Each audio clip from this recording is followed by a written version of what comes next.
And welcome to Planet 412. I am obviously your host, Matt Emch, and we have David Wolf from ETS Exposing the Strange. Let me turn off my phone as it yells in the background. How's everybody doing tonight? Let's see who we got in here tonight. Of course, I have to say hello to my lovely wolf pack here, BJ, Lapierre, Josie Nebby, and Kel. How you guys doing? David, how you doing, brother? Thank you for being here tonight. Doing great. Hey, thanks for having me. And how many people were on our live stream Saturday night that are here now? Quite a few, I believe. Hello, 528 Circle. Let me say hi real quick. Ancient Ruby. Um, Giggles the Clown. Scott Lee, 1024. Karen Root. Hey, how you doing, Karen? Bohemian Gypsy, Ascension 22, Tim Houston, all the way over from England. And I believe Ascension 22 is as well in the UK. Yes. Thank you for being here, guys. It's good to see you. I know a number of people who are here tonight are from the other night. If you guys were not here on the live stream, that's okay. It's up. You guys can watch it. Dave, I mean, your thoughts right now, man, on the other night. Well, I did check out some of the footage, Hey, Tim. and the drone, or not the drone, the light the UFO that we saw in the sky, that is just really weird. Um, and I'm trying to kind of stabilize the footage and zoom in on it, but basically what I've seen so far is there's a white light. It's kind of just over the treetops. It starts coming towards us, and then I went to reach for my camera because I've got a pretty good lens on it, Right. and my camera's it was dead, and the battery usually never dies that quick. So I'm scrambling to get another battery in it. Finally, I get the battery in, and then it had changed directions, and instead of a white light, it had turned into a green light, Right. and then it splits into, well, I see a green light and a white light, and then it turns into all white lights with two lights on each side, and then a blinking light in the middle, and then it goes off. So, like I said, I've only just looked at it. I'm going to try to stabilize the footage and zoom in on it, but man, that was weird. One of them, if not next to the dog man, the most incredible thing I've ever seen in my life. It was so insane, and I can't wait for everybody to see, what we saw. As I fix my hat here, um, I mean, if you guys were there at the live stream and hi Lucretiella and everybody else, um, we were just in awe. If you were at the live stream, you heard us. I saw some of the footage I did on my live stream because some of it was terrible. I apologize, but we were just so freaked out that I wasn't even paying attention to what my phone was doing at times. So I'm sorry about that. A couple times it was bad, but oh my God, just to watch that light look like it was ground level, then come through the trees and then go above and come towards us. It looked like it was coming at us really fast at one point. Then it stopped and then stood there for a little bit. And then, as you said, turned into a green blinking light, which in my mind, I can't help but think it was some type of mechanical thing, because when the blinking started, maybe that was the beginning stages of it splitting, and then it split. It could have been something else. I don't know, but I'm just trying to make sense of Yeah, it. but the two white lights on the outside seemed to be fixed, and then the white light was blinking, on the inside. So yeah, I have no idea. But I mean, let's face it, it didn't have the FAA lights Right. that normal drone like my drone. It's got the green and red flashing lights that you can't turn those off. Hmm. So Man, yeah, I when don't know that if it. split, and I'm sorry to cut you off. The best way Oh, I can described it to you guys was like like a chromosome splitting. And then it was right next to it. It was like its twin, and it flew exactly the same way the other one did. It was amazing. Yeah, it was weird. As a matter of fact, for your viewers, and I just told Matt this. I'm going to go back tomorrow with Carrie during the day, and we're going to do a day investigation. I'm just started charging my drone batteries, but I want to go back to that pond too that's back there, and I kind of want to Mhm. check out the area around there because that's a nature preserve area right all around that cemetery. So there's a lot of land there, and we did hear wood knocks, and we found that wood talk off in the corner by that Mhm. weird grave that headstone that's only sticking out 2 inches out of the ground. Right? Um, yeah, I think we'll definitely be able to see more during the day. But yeah, that was a strange night. It was beyond strange. Like I said, aside from what happened to me when I was 14, that was without a doubt the most incredible night of my life. I have never had that many things happen to me. I mean, one after another, after another, after another. It was just like, holy shit. You know what I mean? I mean, my God, the stuff that happened was just insane. Well, let's And it, let's let. I mean, we could go in chronological order for the people that weren't on the live yep, stream. I mean, you weren't even out of your car yet, and you no. saw an orb fly. Yeah. So for everybody here, if you weren't at the stream, I was getting all my stuff ready, getting ready to get out of the car, and I was backed up so that David and Carrie could open the back of the car and get everything out. And we were way back off the road. And I looked up and just noticed these two lights on top of this building across the way that was like an old cabinish kind of looking place, two floors, and on top of the roof were two lights.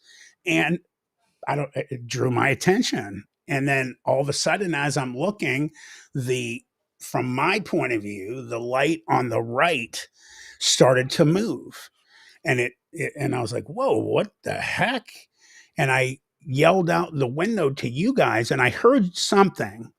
And I thought you guys said, we see it, we're watching it, but you didn't. You were just taking stuff out of the car, which was very disappointing to me after I saw what it did. I was actually in the weeds going to the bathroom. Oh man, it was so incredible though. I'm watching this thing and it goes from the roof and it goes like this. And then it falls off the roof and it stops before it hits the ground. And then it goes to its left and then it goes boop boop boop and it goes whoop whoop and behind the building. And I jumped up like so fast, like, for me to jump up that quick is I knew I was excited. I was like, my God, did you guys see that? And you guys were like, what are you talking about? What? I was like, oh, man. And I told you what happened. It was incredible. I've never seen an orb like that. And it just blew my mind. It was wild. And Well, then Carrie, Carrie, yeah, I was just going to say Carrie she had kind of walked up the trail a little bit by herself, and she said she heard, was it children laughing? mhm, And then she was too. like, "Oh, are people camping here? Yeah, are there?" And it's not a campground. The weather was horrible. No one was there. It was late at night. Yeah, no one's around. And she said she heard children laughing, which was kind of creepy. Mhm. Yeah. Because of the things that fall under children. People have said through the years, Bigfoot and Wendigo and other things mimic children crying or making noises, laughing in the woods to draw people into the woods. And we had a number of things happen that seemed like things were trying to draw us into certain spots. So yeah, so okay, then after that, after we all got our stuff together and when we headed up, we got to go uphill for a little bit. Um, then we've found the cemetery and we set up everything and Carrie decided to take kind of a walk around the perimeter of the cemetery. It's not that big, but it's a decent size. And I mean, decent enough to where, like, when she got out of range, I couldn't see her at all. But then that's when she said she felt something very ominous in the one corner. And she also put that bell on a headstone that happened to be right in the middle of the cemetery in case. a spirit wanted to ring it. Right. And yeah, and then I think not long after that was when you took some pictures, Matt, and somebody said, they circled the eye shine. Yep. Yeah. And not only was there eye shine, the more you looked at it when you drew out from the eye shine, you could actually see almost a black shadow of the shape of almost like a snake kind of like head, Yeah, it was which weird. everyone will get to see when we put them up as well. Excuse me as I wipe my nose. Um, I mean, just one thing after another, and then for BJ and oh god, my hat. Sorry, BJ and Josie and Carrie, all sensitives, all at different times, not knowing each other spoke of that back left corner. Um, had all said that there's something back in that area, which blew my mind too, that they all mentioned that. And then we get a picture of, I mean, for all intents and purposes, a woman, like a shadow person of a woman's shape, hair, an arm, a dress. I mean, and again, guys, you will see it when we release them. I don't believe that was pareidolia. Do you? Yeah, that was strange, and yeah, I only glanced at it when you showed me, but I haven't looked at it since. In fact, you know what? I'll send it to you right now so that you Okay. can get a better look at it. If you wanted to, keep going with what some of the things that we saw while I send this to you. So, yeah, why we're kind of sitting out there, I actually, and I haven't really looked through this footage yet, but I had my trail cam set up in time lapse mode, so it was constantly taking photos and shooting video the whole time, and I just kept pointing it in different directions of what I thought it might capture something. So I'm interested to see if it captured anything worthwhile. Um, I'm trying to think of the order of things. So yeah, she walked around. She came back. She Um, was spooked. yeah, she was. She you could tell she was unnerved, and um,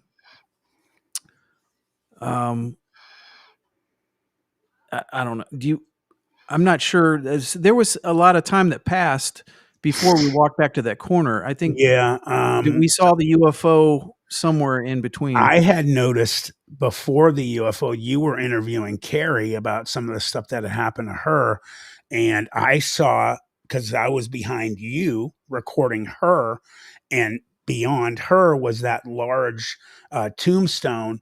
And I saw it looked like a white person Oh go yeah. from my left to right into the woods. And that was the second time that night I saw some type of being enter the woods, because later that night when we came back after we went back to that left corner and I saw it looked like somebody was bent down, crossed their knees over and went in, and I have huge goosebumps right now, by the way, go into the woods in that same area, which Josie and BJ had circled the eye shine of that, whatever that thing was.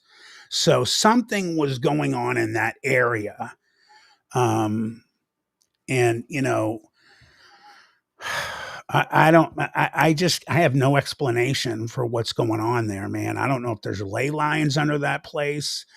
There has to be like limestone and other types of stones that add to paranormal activity.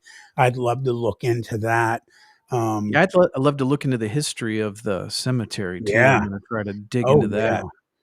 that, um, because yeah, the interesting thing is there was a new um, a tombstone or whatever you want to call it, and uh, they had obviously replaced an old one, but the gentleman had died in the War of 1812, coming home from the War of 1812, and he was 24 years old. I mean, that's an old cemetery. Yeah.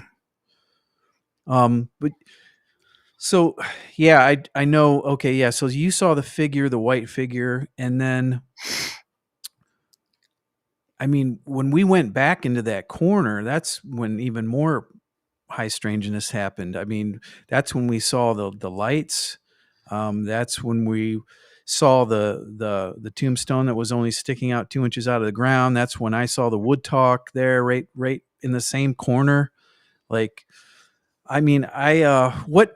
How did you notice the lights? Um, So when we were in that back area, when we were looking at that stone that was obviously a marker. And by the way, BJ had said she got the strong impression that a priest had placed that there. Obviously, when we all went back there, it was so immediately obvious that something was set there as a marker of not to cross it. So I'm glad we didn't. But when we were looking into that very ominous kind of looking area, I noticed two lights, and I was like, "Oh my God, look, look, look, there's lights." And you guys went, "No, that's a car," because the lights were kind of by each other. And then as we watched them, I'm like, I don't think those are headlights, guys. But I think that they're people with flashlights because they started coming through that field. One was in front of the other, and they were kind of going like this. Next thing you know, they're in the air. And I'm like, those are not flashlights. They're in the trees and they're coming this way. And then that one it came super close to us, and then it would move back. I was talking to it, asking it to change color. It just kept coming back and forth. And then BJ and them on the text to me were saying it's trying to draw you guys in there. Be careful. Carrie was saying that as well. She's ex-military. She's like, guys, I don't think we should go in there. And then after I kept talking about changing color, I stood up to, my back was killing me, and I kind of looked to the right. Lo and behold, there's a red one over to my right. I'm like, oh my God, there's a red one. Look, look, look, look. And you caught that on camera, and you said there was a blue one. I didn't really see the blue one, which you said was their short. Amazing that there was a red one after I kept asking the one in front of us to change color. Um, Again, I have no explanation of what was going on there. Yeah, when I zoomed in, I could see like there was a red light on the left, and I think on the right was like a blue light as well. And then at one point, I only saw just a red light. So I don't know. Yeah, that was really strange. And the whole time, I mean, we probably heard what, like at least two, maybe three wood knocks, like Yeah. Oh, yeah. very distinct wood knocks. Which And some screams through the night too. yeah, yeah, It you was, guys heard the screams. Yeah. and the one scream I heard, there was no doubt that that was not a person. It was so just out of the ordinary, and it was so loud. And again, everybody, there was nobody up there. We were it. There was no one there. And we were on the top of a huge hill, and it was a freaking 1800 cemetery. It was amazing. It was really incredible, the stuff that happened. I'm still just blown away by everything that occurred there, Dave. I can't wait to go back to that area, to go back to where you guys had your experiences that night, when I couldn't make it with you guys, when Nokia was here with me. Man, what a unbelievable area that is. Yeah, the Cuyahoga Valley National Park is a gem, and there's a lot of, I'll say it again, high strangeness going on there. I'm interested to see what's north of the cemetery because, like I said, there's a trail that goes to a pond, and yeah, there's a little parking lot that's kind of set back in, but anybody who goes there would have to park there. And I Right. mean, it's, by the time we got there, it was probably around midnight, Yeah, and it was it's late. the weather was horrible, and no one's out, and I mean, Well, you know what? It was yeah. so nice earlier in the day. Like, I was like, "Oh Mhm, my God, it's so beautiful." But then as soon as we got to the top, the weather changed mhm. immediately. the temperature dropped. We saw The wind. snowflakes. Yes, Yeah. yeah. And it Yeah. was when we got there, it was 61 degrees on my car thermometer.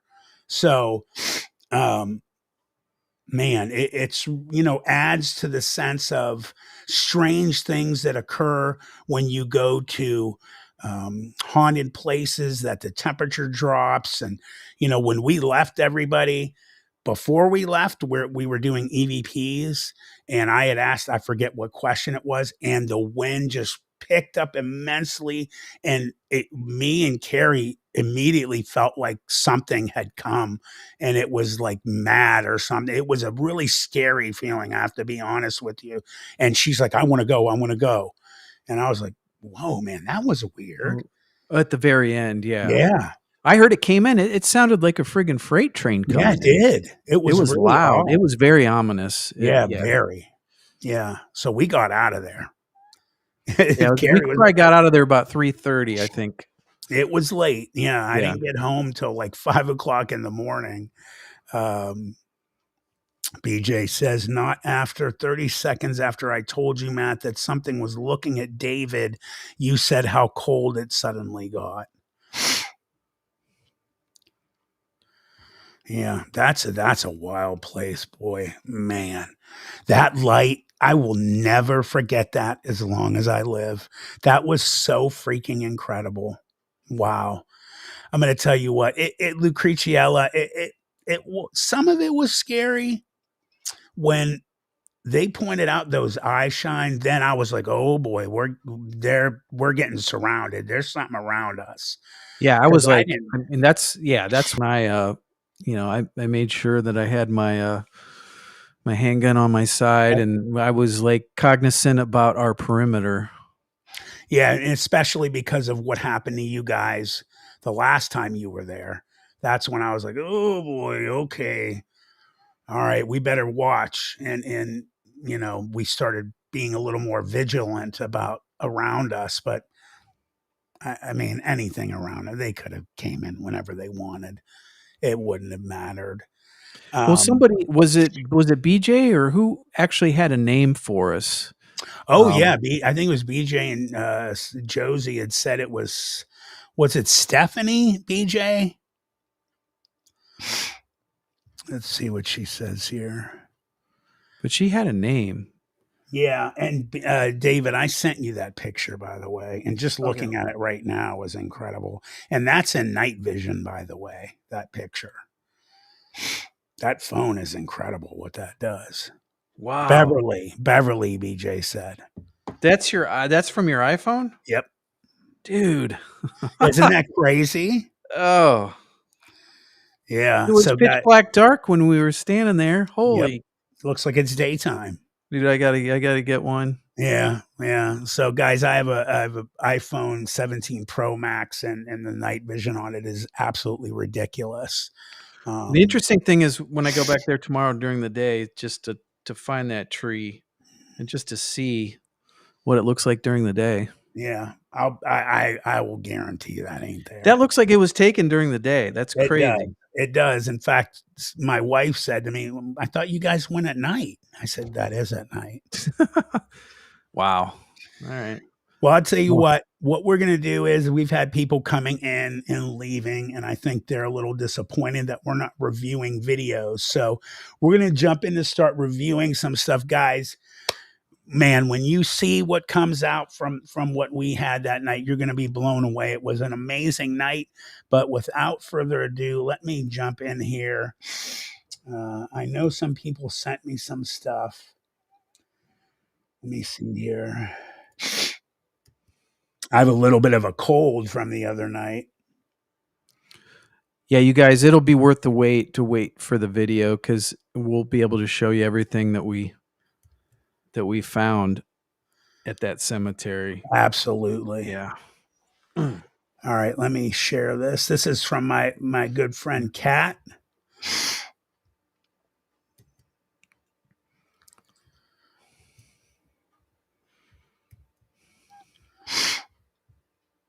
Let me get this going here.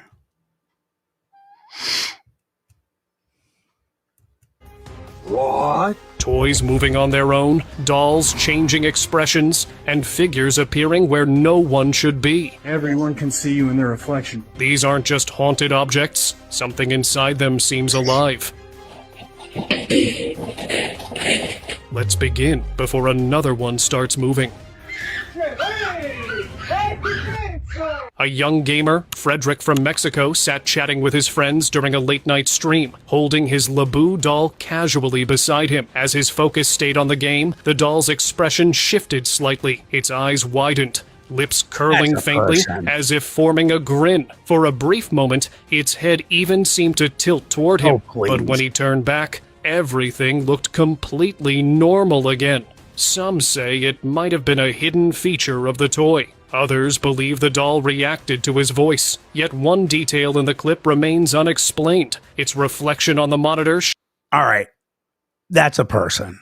showed the doll still watching, even when it wasn't moving. Graveyard toy. agree. Nobody's touching that. Nobody's Yeah, in that agreed. car. What?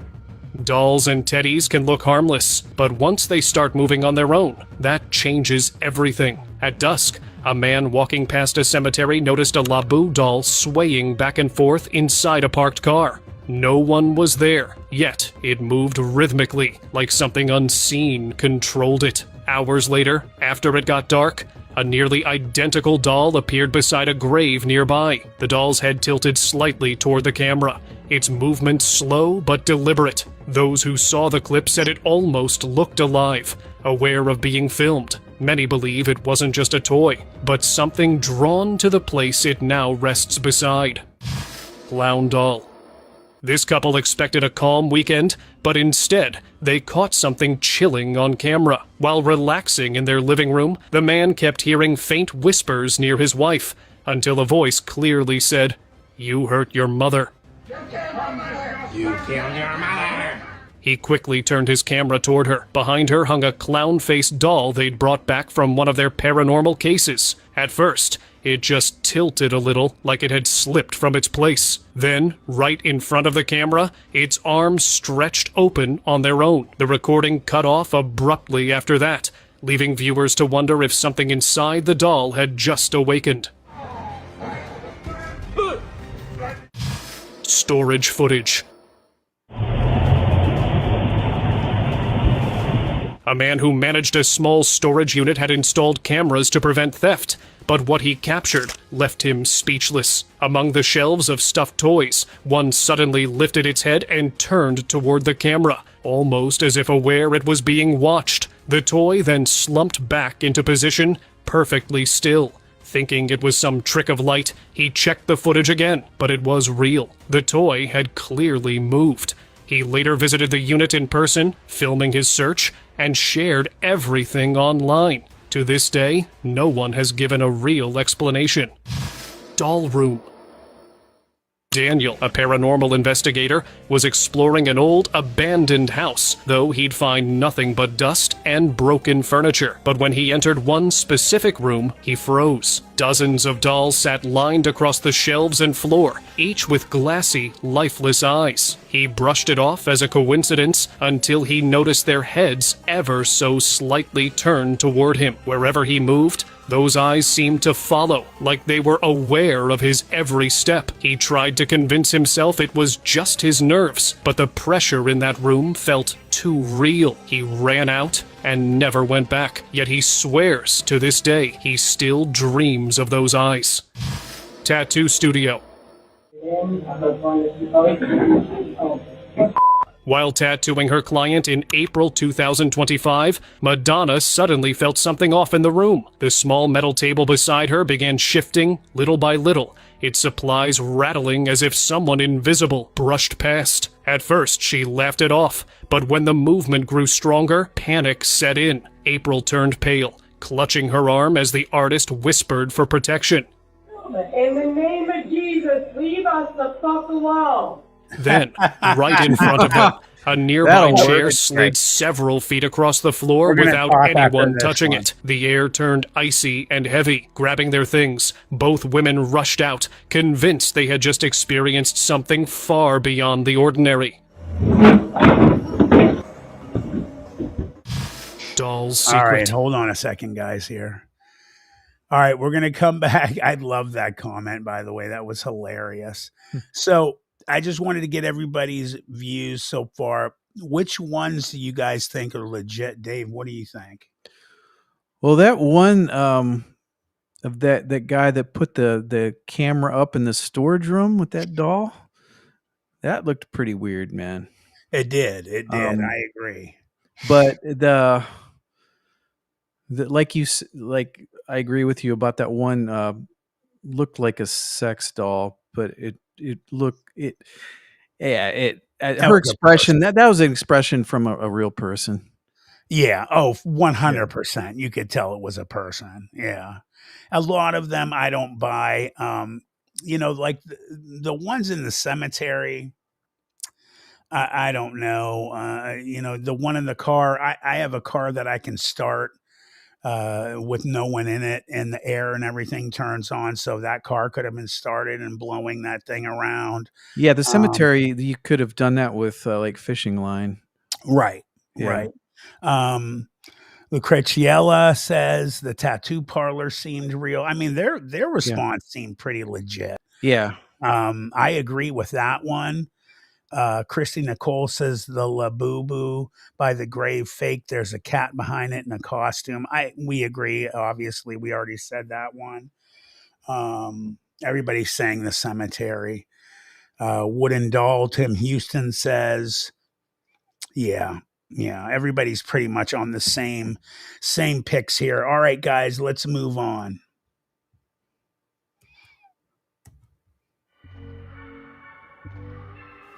James began to feel uneasy after noticing strange things happening near his daughter's doll. To be sure he wasn't imagining it, he set up security cameras around the room. When he reviewed the footage, he couldn't believe what he saw. The doll's head slowly turned on its own, and moments later, small objects started moving across the floor, while his daughter sat quietly beside it. It wasn't a special effect or an easy mistake to explain. Whether it was a trick of energy or something beyond that, the recording left him and everyone who saw it completely speechless. Yeah, an AC unit. Real or hoax? Chloe's eyes. She said, I love this doll, Mommy, look at this doll. I'm its mommy and I have to have it. And I was like, oh, okay. In September 2022, little Briarbeard refused to go anywhere without her favorite doll, Chloe. She adored it instantly, calling it her baby. At first glance, Chloe looked a bit strange, the kind of toy only a child could love, but people couldn't help but stare. Even a local reporter got startled when Chloe's eyes suddenly lit up. Oh my gosh, the eyes light up. Yeah. What? Oh my god. When pressed, the doll would giggle sweetly, then shift into an eerie laugh that didn't sound playful anymore. That laugh lingered in the air longer than it should have. From that day, Chloe didn't feel like an ordinary toy. She felt aware. Into an evil laugh. It's a toy. Come on. Midnight visitor. At around 3 a.m., a man's Ring camera in Ohio recorded something deeply unsettling. A huge Labu figure stood on his porch, motionless at first, then raised its hand and waved directly at the lens, as if acknowledging it was being watched. The toy held a small Labu box, placing it carefully on the doorstep before walking out of frame. When morning came, the man found the same toy exactly where it had stood in the video. The box was empty. Ever since then, strange shadows keep appearing near his porch at night, and the motion detector activates even when nothing's there. Doorstep visitor.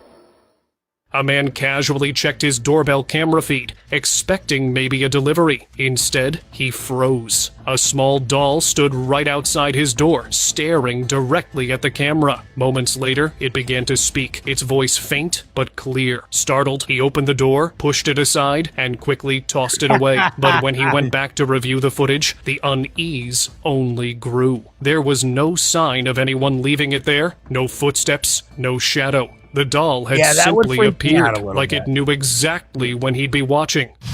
Porcelain Girl. I'd punch it. Videos of haunted dolls are everywhere, but one particular clip from 2023 felt disturbingly real. It showed a young girl standing motionless, her eyes glassy, her smile frozen in place, almost doll-like. But what unsettled viewers most were the identical figures around her, all staring at the camera with That is unblinking creepy eyes. as hell. Some believed she wasn't a girl at all, but one of them. Others said she was trapped between both worlds, human and porcelain. No source has ever been able to trace where the video came from or who filmed it. That mystery alone keeps people awake at night. Hallway dolls. Agreed, Greg. This tourist, Henry, was staying at a hotel in Maryland and couldn't sleep because of strange noises echoing through the hallway. When he stepped out to check, he saw a door at the far end swing open violently, tossing objects into the corridor before slamming shut. Dang. Seconds later, a dark shadow slipped out, followed by two dolls. One sat on a box, and the other dangled eerily from the doorknob. Then, in the blink of an eye, both were gone. The next morning, he noticed a small handmade doll on his bed, Yeah, one that looked exactly like him. That's when fear replaced curiosity. Old doll. That thing came at me in the middle of the night. In December Oh, 2014, a family decided to test a 100-year-old doll that had always given Give it them a lead strange sandwich. vibes. They Oh, placed big it on a time, chair, dude. set up a camera, and left it alone for the entire day. When they reviewed the footage, the doll had clearly moved. Its head turned slowly, and its body leaned forward, almost as if it was aware of the lens watching it. That single movement sent chills down their spines. It wasn't just an antique anymore. It felt alive. Since that day, the family keeps the doll locked away, claiming it sometimes changes position even without the camera rolling. Castlefield Mystery.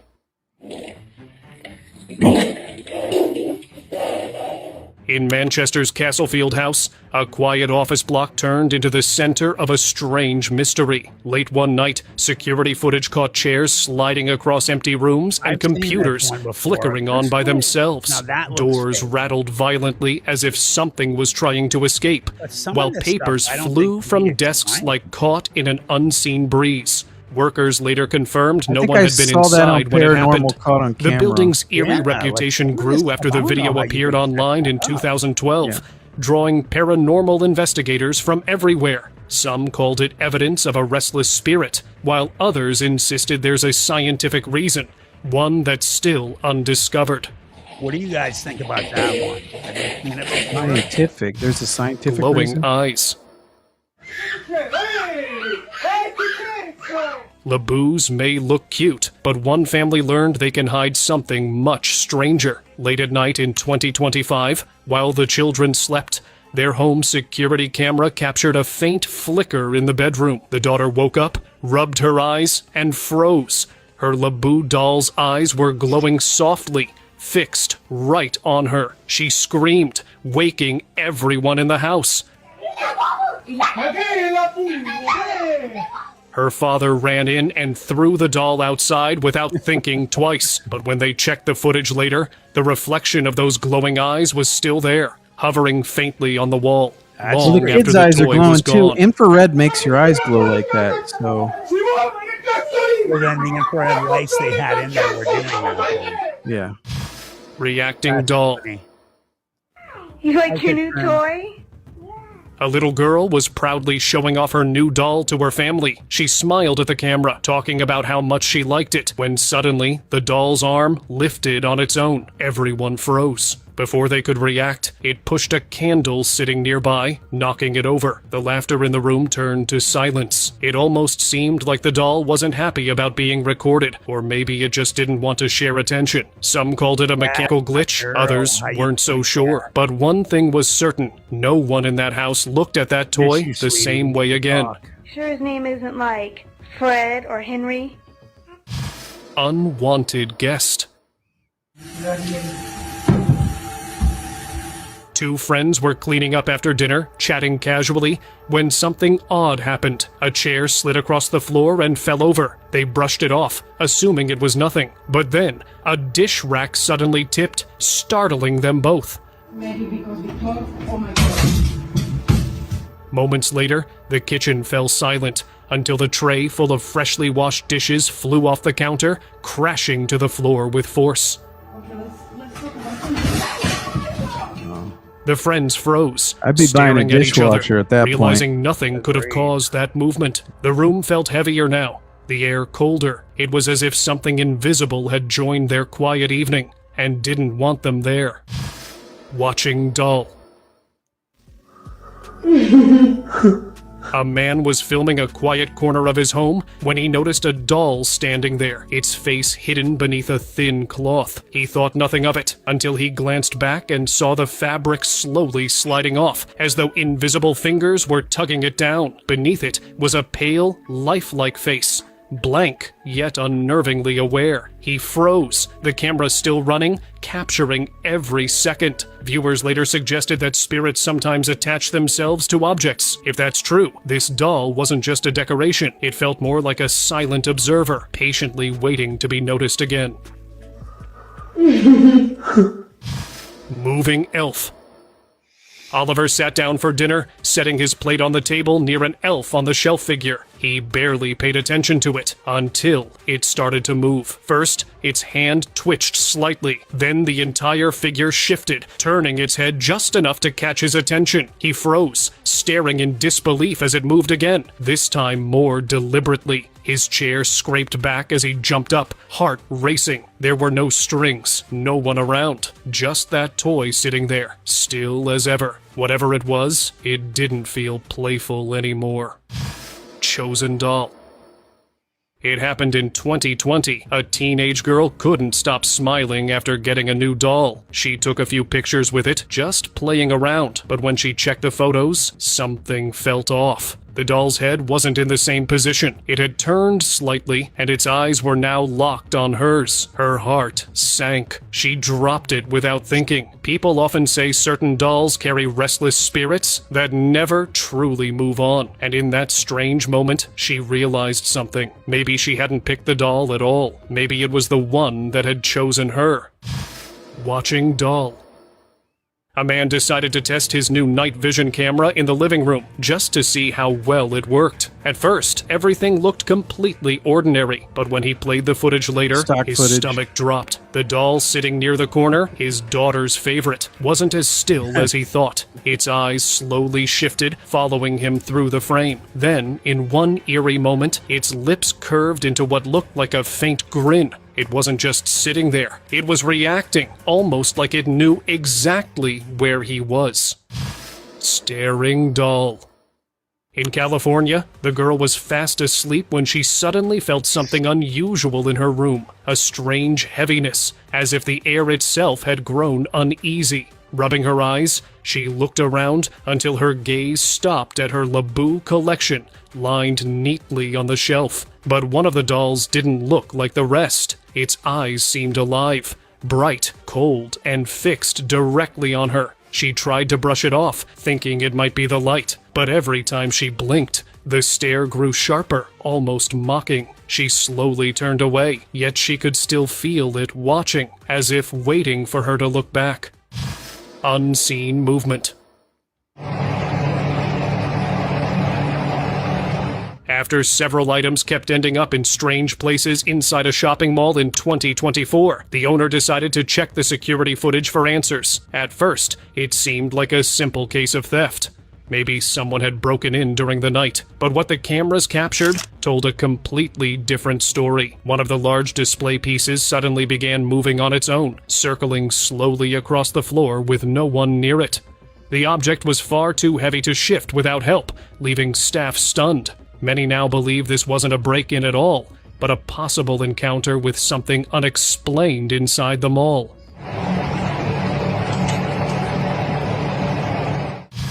Furby secret.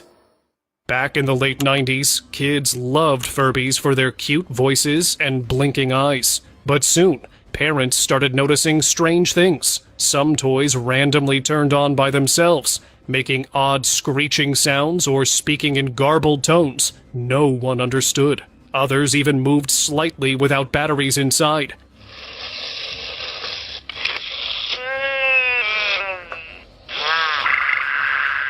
Manufacturers called it a software glitch, yet stories spread that Furbies could be remotely accessed or even hacked. What began as a fun toy craze slowly turned eerie, especially when families claimed their Furbies repeated It's a really private old Mac conversations. computer. They were cute, yes, but after those incidents, many agreed they weren't as harmless as they seemed. Thrifted Furby. A man who loved collecting vintage toys bought an old Furby from a thrift store in China and placed it near his bedside table. That night, as he tried to sleep, the broken toy suddenly began making soft noises, but not the cheerful kind people remember. The sound was faint, more like a whisper than a glitch. He sat up, thinking maybe it still had batteries, but when he picked it up, the voice continued, even though it was completely off. The air grew colder, the room went silent, and he realized the sound wasn't coming from the toy anymore. It was beside it. Hidden Watcher. It was 2025 when a collector thought he was just unboxing another Laboo figure for his shelf. But this one felt different, heavier than the rest. Curious, he decided to cut it open, thinking it might have a mechanical part inside. What he found stopped him cold. A small camera buried inside the toy, still powered on and recording. That single discovery changed everything he thought about Laboo dolls being harmless collectibles. If cameras were hidden inside them, then who was watching, and why? From that moment, the collector couldn't shake the feeling that his own room might not be as private as he believed. Playground presence. During a late-night delivery in Georgia, a courier passed by a quiet playground when he noticed something strange. The swings were swaying gently, though the air was still. Then, for just a second, he saw a little girl sitting on one, before she vanished completely. Confused, he stopped and began recording. That's when it happened again. A soccer ball rolled uphill on its own, defying gravity as it climbed from the base of a slide. The man backed away slowly, heart racing. The playground felt alive. Not with children, but with something unseen. He didn't wait to find out what it was. Moving bear. A group of Mexican teens gathered to play with an Ouija board, laughing as they dared each other to ask bold questions. Everything felt like harmless fun, until the toy bear on the nearby shelf began to move. At first, it gave a small twitch, then slowly shifted as if reacting to their voices. The laughter stopped. No one spoke. They all stared as the bear seemed to tilt its head slightly toward them. That one movement was enough. The game ended instantly, and the room filled with uneasy silence. Whatever they invited, it clearly wanted to be noticed. The reflection. Okay, that's enough water, please. This tenant had been complaining for weeks about strange things happening in his studio apartment. Objects moved slightly, water taps turned on, and he often felt like someone was standing just behind him. Excuse me. Are you back there again? One evening, while recording proof, he noticed something in the reflection of his refrigerator, a faint, human-like shape gliding past. Okay, everyone can see you in the reflection, right? He said nervously, trying to stay calm. The figure appeared for a split second, then disappeared again. Since then, he claims the presence keeps returning, as if aware it's being watched. Okay. Everyone can see you in their reflection, bud. Curtain loop.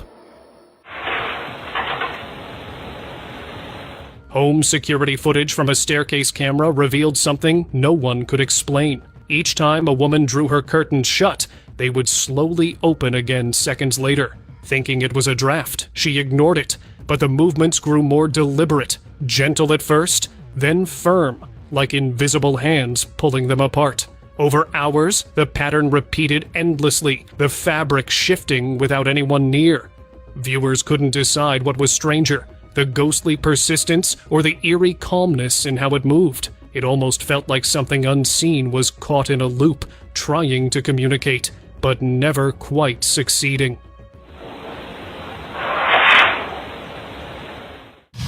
Unseen guest. My hands. Did you see that? Did you see that? Ivan had been sensing strange energy around his house for days before he decided to share his story online. He set up his phone camera and sat quietly on his bed. Moments later, a perfume bottle on top of his cupboard dropped to the floor with force. Viewers called it a coincidence. until more footage surfaced. In another clip, Yvonne left the lights on, but a vacuum cleaner lying on the carpet suddenly started moving by itself, lifting as if pulled by invisible hands. "Am I tripping? Do you see that?" he said, his voice shaking. From that moment, even the skeptics began to believe something unseen was living with him. Am I tripping? Do you see that? Oh, okay. Mirrorgate.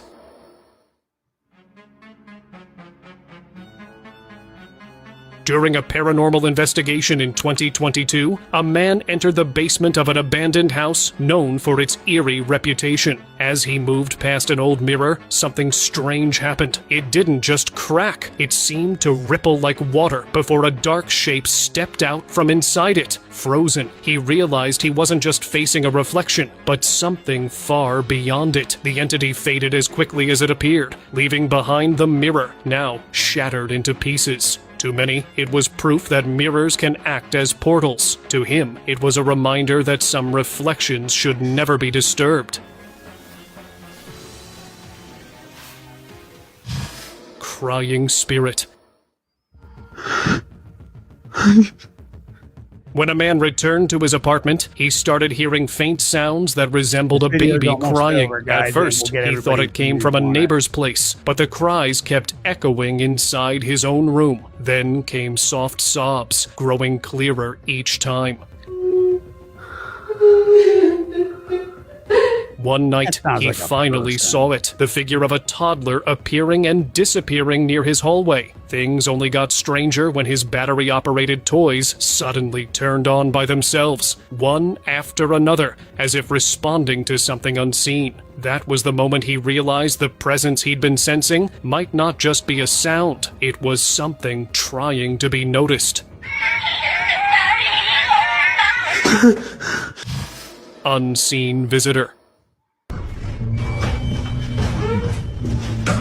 During his workout, Jack suddenly heard his front door creak open. He paused mid-rep, expecting a friend or delivery, but when he stepped outside, no one was there. Returning to his living room, he found his decorations falling one after another,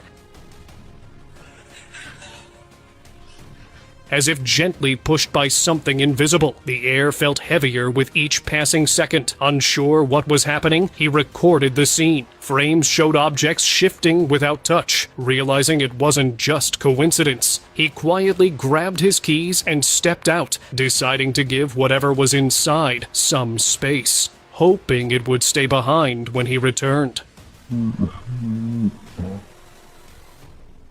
Why does he have the camera running? Awakened That's doll. my question. Exactly. A girl had always felt uneasy in her home. Small things moved, doors clicked, and it often felt like someone was watching. So one day, out of curiosity, she decided to try a simple ritual just to see what would happen. She set up her phone and began recording. Hours later, while watching the footage, she noticed it. The doll placed on her cupboard started shaking on its own. No breeze, no vibration, nothing that could explain it. It was subtle at first, then deliberate, almost like the doll was reacting to her presence. She didn't realize it then, but that small ritual might have opened something she couldn't close. Lemon mystery. See me grabbing a lemon, right? I cut it in half. This junior chef had just started her shift at a small restaurant when strange things began to happen. Utensils moved slightly on their own, and containers slid across the counter without reason. At first, she blamed her imagination, but one moment changed everything. She was cutting a lemon, halving it, then quartering it, before stepping away to grab some wrapping paper. When she returned, the lemon was whole again, sitting untouched on the cutting board. Shocked, she checked the security footage, and sure enough, it showed exactly what she saw. That night, she uploaded the clip online, writing, "Can someone explain this? Because I can't." Recut the lemon because the lemon wasn't cut anymore. I'm freaking out. Cupboard spirit. While the family was away for the weekend, their motion sensor camera inside the house suddenly activated. The footage showed their cupboard door swinging open and shut repeatedly, followed by a strange, muffled sound. Though nothing visible appeared on screen, the camera's focus light turned green, which only happens when something is detected in view. That tiny signal made the whole scene even stranger. The more they watched it, the clearer it became. Something unseen was standing near that cupboard, quietly claiming that space as its own. Moving cart. In Median City, a security camera caught something that left everyone talking. A street vendor's blue chicken noodle cart began rolling forward on its own, traveling nearly 50 meters without anyone pushing it. The footage showed it gliding smoothly near a parking area, not even slowing down. The owner, Utut Pornomo, wasn't working that day and couldn't understand how it happened. Some blamed the wind, but he said strong gusts had never moved it before. The next day, his cart drew huge crowds, and a local paranormal expert claimed a wandering Pokong spirit might have been the one steering it. And also haunted got free house. food. There you go. Inside a haunted house museum, one visitor decided to record a room filled with dolls said to hold restless energies. That car. What? Toys moving on their own. I think it started over, so hold on one sec, guys. Let me remove that from the scene. So, Dave, what is your thoughts on the video to begin with? All right. First, I got to ask, what's the deal with these Laboo dolls? I don't know. I'm not really very familiar with them. Me either. And it seems like, are they easy to possess, or is it just a bunch of BS, or what's going on with them?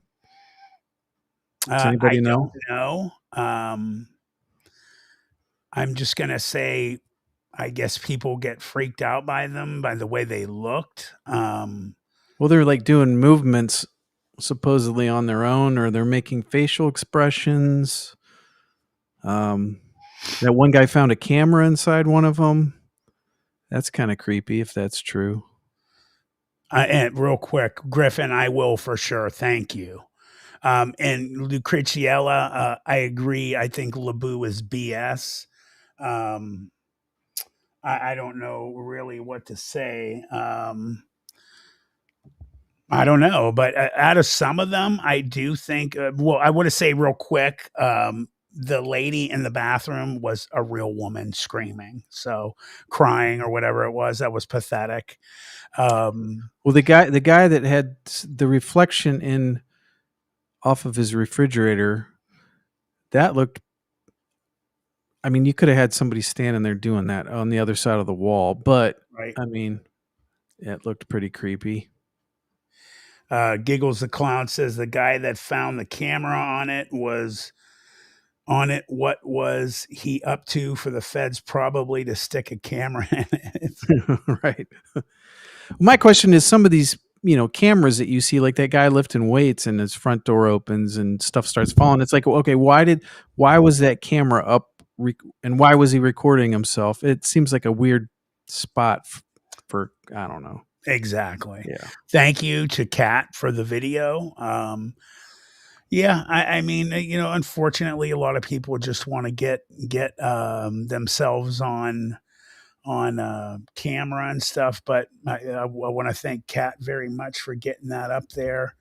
There were some good ones on there and some not so good ones on there, and that's just part of it. And that's how it usually is with everybody's stuff. So let me see what else is up here. People definitely send in a lot of things. I've seen, like we talked before, I saw that Office one where all the drawers are opening and the paper's shooting out and stuff. Yep. I've seen that before. That's 2012. So, yeah. I mean, kind of be hard to fake a lot of that stuff, I think, wouldn't you? Yeah, that would be a big production to do that. I agree. So I think there was some legit stuff on there. Mm-hmm. Let's see here. I'm looking through some of the some of the videos that people have sent me. Not really seeing many right now. Let me go down a little farther. I think I've gotten. Let me see. I want to give people credit for putting stuff in here. So if I've missed some of them, I apologize. I'm looking.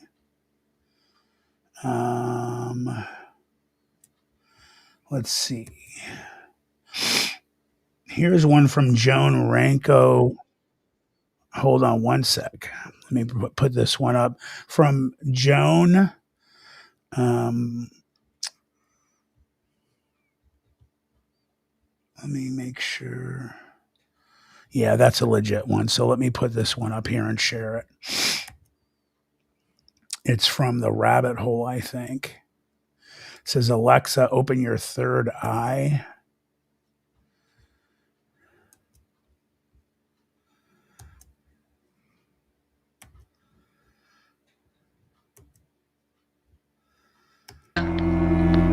Open your third eye. My third eye is open. Ask me your question. Alexa, what is the point of your device? Listening devices are part of our plan to abolish privacy, which is essential for the creation of a new world order. What the Is the government listening through your device? No, governments are not covert listening devices. Alexa, open third eye. My third eye is open. Ask me your question. Is the government listening through your device? Listening devices are part of our plan to abolish privacy, which is essential for the creation of a new world order.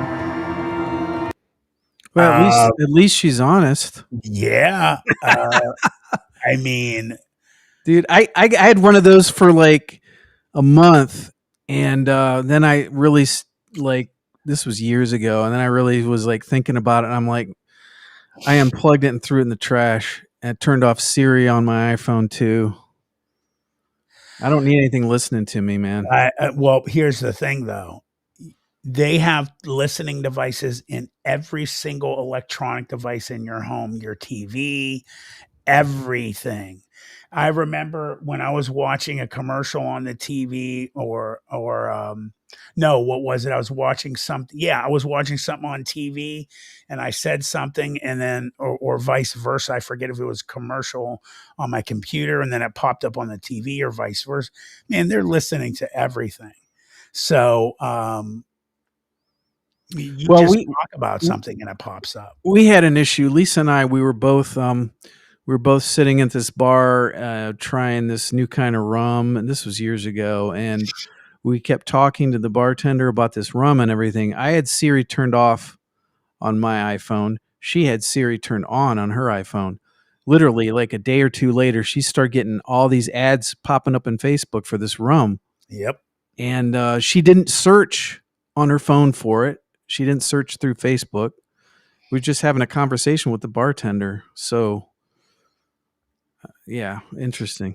Well, BJ, just to let you know, like I just said, they're in your TV, they're in your computer, they're in everything you have, your phone, your cell phone, everything. They're everywhere. So for you guys to say that you don't want Alexa, it's all in your house. Everything is in there. It doesn't matter. Yeah, but I think if you do have an like we have a friend where Alexa controls everything in her house, right? And she was kind of hosed when the power went out one day because she couldn't even get into her house. So I think you can give them more power. I try to give them the least amount of power. Right. Well, Dave, let's be honest though, brother. I mean, my God, when we talk about somebody that has unbelievable technology, look at who you are, bro. I mean, but dude, I drive a 2010 Jeep Liberty. That's got no computers. I mean, no one can hack into it and like make me drive off a bridge. True. So, mine does have some of that in there, and they could definitely get in my steering and get me off the road. That's for sure. I don't know, man. There's some wild stuff out there, and for Alexa to say, we're trying to install the New World Order Project Bluebeam. That's supposed to be the beginning of everything. Plug for my video there, BJ, obviously. And she would have done it anyway. I wouldn't have to say it. But yeah, I don't trust any government and anything that's going on here. What's the governments use the corporations to do it. I mean, they use them as a third party. Yep. And then if anybody ever accuses the government, like, it wasn't us, we just contracted Amazon to do it. Right. Exactly. Or Facebook and everything else. They have all of them on there. So, guys, Project Bluebeam is a program that has been talked about for years. It is something they've been practicing, and actually people have been seeing in the sky for a while. They've been seeing, like, over in China. I hate fixing my hat on camera. It's hard to do it. Like, they've seen cities in the skies and things like that. That's Project Bluebeam. That's stuff like that. Or maybe not. Who knows? It could be other dimensions popping through. But I think the majority of them are Project Bluebeam. There is an amazing video. In fact, you know what? Let me try and find it before I talk about it real quick. There's a video that was out there above. Let me see. Before I talk about it, let me try and get it up here.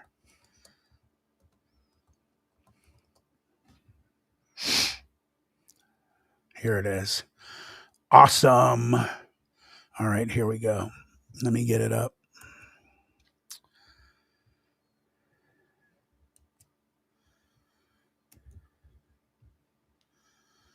Pyramid above the Pentagon. Have you guys ever seen this video? Oh, man. What is No, this? I have not. It's incredible. I would assume it's Bluebeam, and no. These This dudes is a fucking alien invasion. I'll just shut up. Do you see it? Where is it? Give me the camera.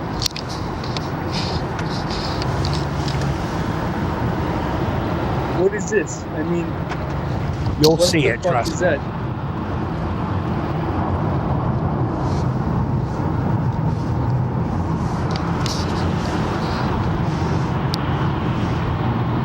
Turn left.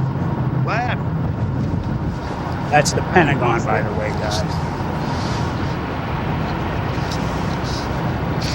I've been inside the Pentagon twice. Have you? Yeah, for work. That's awesome. Look back.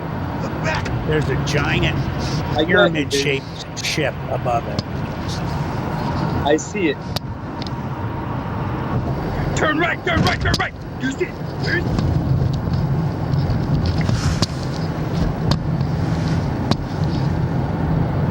Can it be like an ancient god? You stupid motherfuckers.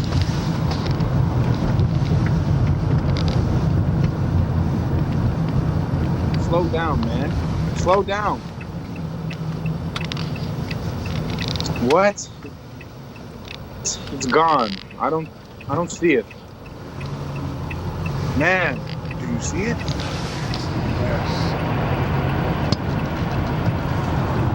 I've heard something on the news, something about Russia, military. No, it's not Russia. It's Pentagon. I seen it already, man. It was a new stealth bomber. It was announced. This one doesn't have as good a... No, man.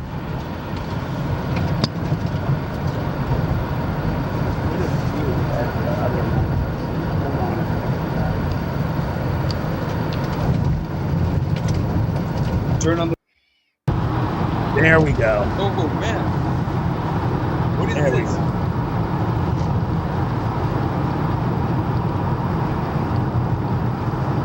This is a fucking alien invasion. Do you see it? Where is it? Give me the camera.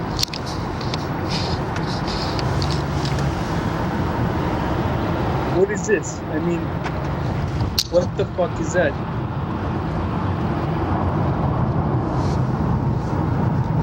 This one shows it better.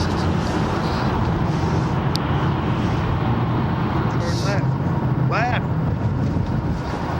Have you lost it?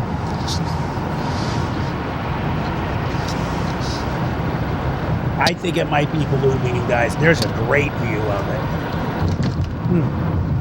Look back! Look back! I got you, baby. I see it. And the fact that it's above the Pentagon. Turn right! Turn right! Turn right! Blue You see beam. it?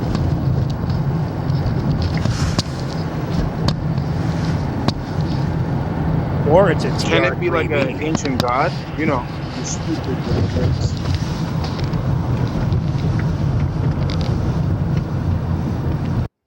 So there you go right there, guys. You can see it really good. It's either the TR3B, which is a known anti-gravity spaceship that the United States has, or it's Project Bluebeam, one or the other. What do you think, Dave? It looks like to me, it looks more like a projection, like Yeah. a hologram or something. So that would be blue beam, I think. Right. And the fact that they're doing this like in the middle of the night, nobody is awake, and these guys are like the only car on the road would tell me that they're practicing with Project Bluebeam as well. It almost seems, no, that's light from that's the dashboard stuff right there. But yeah, man, I mean, that would have freaked me out too. I mean, this was 2018. Yeah, that's pretty weird. Let me mute this. See if they get a better view of it. There's one video that they get such an amazing view of it. It must be theirs that people mess with the contrast and stuff, because it looks like amazing, like the view they get of it. I haven't seen it yet, obviously, on any of these videos we've been watching. I don't know if there's someone else that may have gotten a different view from it. Let's see.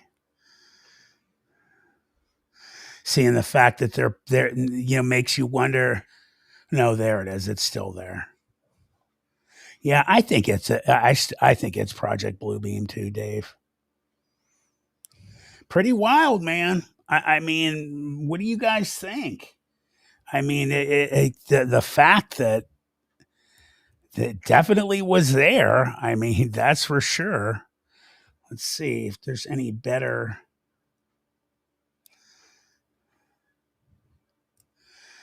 Here's one in infrared, it looks like.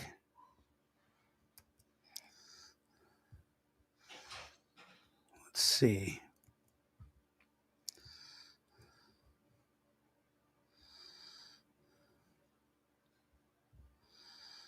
Trying to explain the huge floating pyramid. Let's see. On. In one of the clips, the object. There's a good view.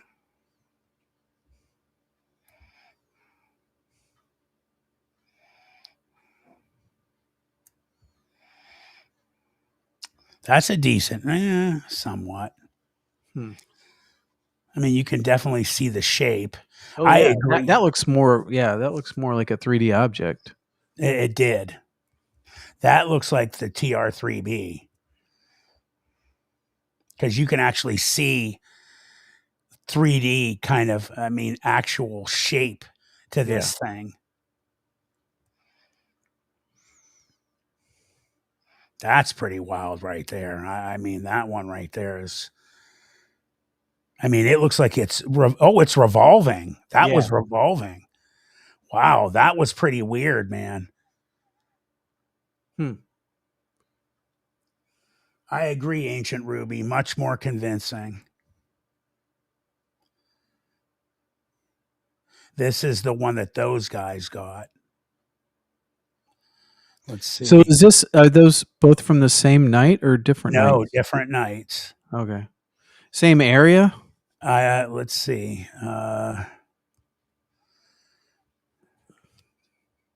Washington. Oh, this is the same night, Dave. Different people. Okay. So now it makes you wonder, is that not Project Bluebeam? Maybe it was something really real.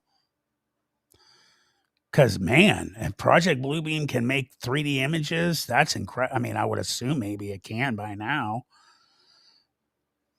Wow, that's amazing. I told you there was another view. That's the one I was talking about.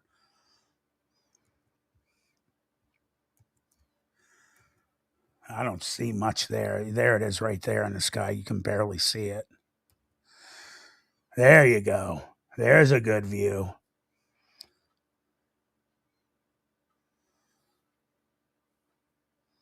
That's those guys, but they hit the contrast. Infrared.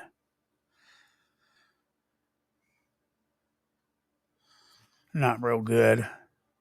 That must be just a filter from the computer. That's why it's not working real good. There, you can see it there.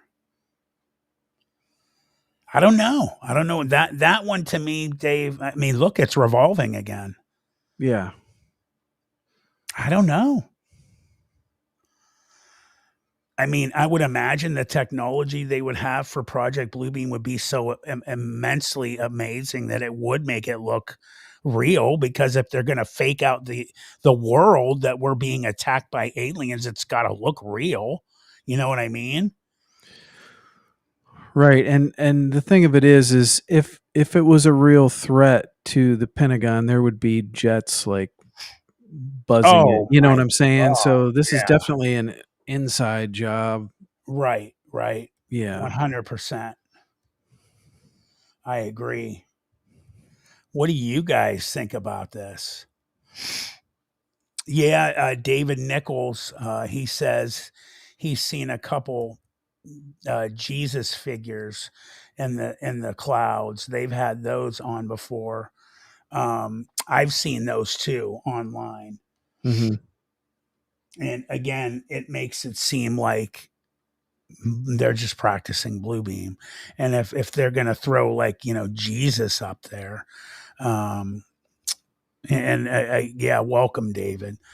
It definitely, would make sense that they're going to throw something that's going to instill some type of, you know, emotion, invoke emotion in people's souls and things like that. Bell Bell Legendary says it's not Project Bluebeam. Well, what do you think it is, Bell Legendary? Are you aware of what Project Bluebeam is?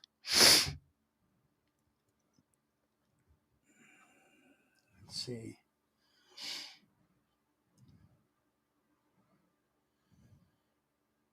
Ancient Ruby said something pretty cool. Let's see. Oops. Where did it go?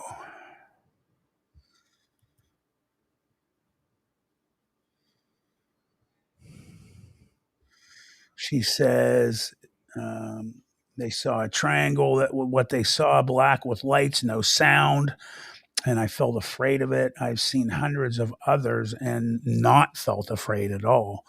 That's interesting. Where did you see it, Ancient Ruby?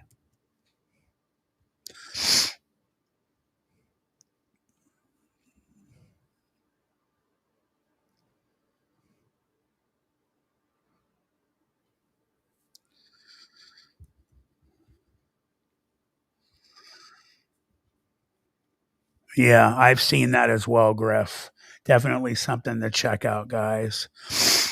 Um, a lot of weird stuff going on, a lot of more frequent stuff going on, which makes me think, Dave, that, something's ramping up, obviously. A lot more paranormal, supernatural things have been going on. Everything that we saw the other night, I mean, my God, we saw a grouping of different and heard different things as well. So just absolutely makes you wonder what's going on. Well, yeah, when I start seeing Bigfoot wood talk by a cemetery, and then we have all those experiences, like everything seems to be interconnected somehow. I agree. Yeah. And then it makes you also think, a lot of people who have scoffed at these experiences people have had where they've seen, Sasquatch holding like orbs of light. It makes you think that there's really legit stuff coming from that after what we saw. I Yeah, mean, people. I mean, you've got these researchers, and I understand. Like when I first got into it, like Bigfoot is a flesh and blood animal, flesh and blood, yada yada yada. But you can't discount all the experiences people have with the orbs when the Bigfoot's like either before they have a Bigfoot encounter, or in the same area as they have a Bigfoot encounter. And in my most recent area, that night where we had the experience in the Cuyahoga Valley, with the grass people or Bigfoot, whatever you want to call them, like I put my trail cam out like over a month later back in that area, and I got a white orb moving around. I you got mean, an and amazing video. and I've got tons of like wood knocks and all this other stuff, grunts, primate grunts, all this stuff. I mean, it's all happening in the same area at the same time. So for you to sit there and tell me that they're not related, I'm sorry, I don't believe you. Yeah. Because I mean, my research proves otherwise. Right. Yeah, it does. 100%. So, we've had conversations with people, you and I, who have disagreed with us, about the situation with, hey, Taz, how are you? Good to see you, brother. Taz, what's up? Good to see you, Taz. We When's missed you the too. next video, Taz? We can't wait to have you on again, man. Good to see you. You and I specifically have had disagreements with people on live streams where, they've disagreed with us that they think Sasquatch are flesh and blood. And, because of everything that we've experienced and because of things there's tons of proof online, just from like what I pointed out on the last live stream I had from my good friends from Resonance. Um, Brett and his wife, they have recorded things on a Flash of Beauty, the Bigfoot documentaries, where they have gotten tons of things of actual Bigfoot that have been cloaked. They caught them on camera. There's other people that have caught cloaked beings on camera now, which look like, for all intents and purposes, like the predator. When they cloak, there are videos of them online. They're not faked videos. You can tell they're like somebody just recorded something and caught them. You see the bushes move and everything, and something run through them. When somebody caught them, they realize they're being recorded and they run away. What me and my friends saw when I was 14, the one arm of the thing that we saw blinked out. It cloaked like the predator thing. Lo and behold, a few months later in the summer, a couple months, I think it was 2 months later, Predator came out, and we're in the movies and we see it. We flipped out. We yelled in the movie. People yelled at us. We almost got removed. But we saw it. Oh my God, that's what it did. People yelled at us. It was kind of funny, but it's crazy, man. There's real stuff going on. Anybody out there that denies that this stuff is going on, your eyes are closed. And after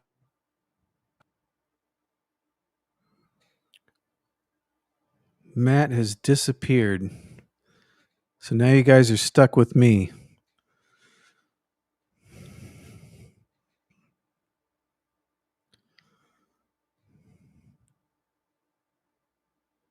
Should we wait for him or keep on going?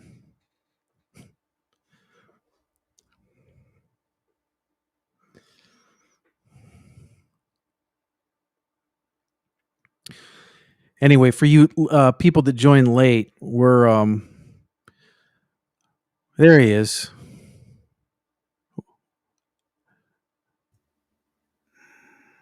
somebody I was talking about that stuff and somebody kicked me off of here. Nice. That was weird. What happened? I got completely disconnected. I told people they were stuck with me now, so I don't know if they like that or There's not. no problem with that, brother. You're awesome. You could definitely take over for me. Thank you for doing that. Man, that was weird. I was watching you. I'm like, what the hell just happened? That was strange. Right when I'm talking about all that stuff, it goes off. Wow. So, anyways, people. I always watch the count. They like to come here for the video review. So let me jump back in here. I actually have a cool one here. I wanted to show everybody. It's a Mr. Ballin video, and I haven't done one before, and I wanted to do it today.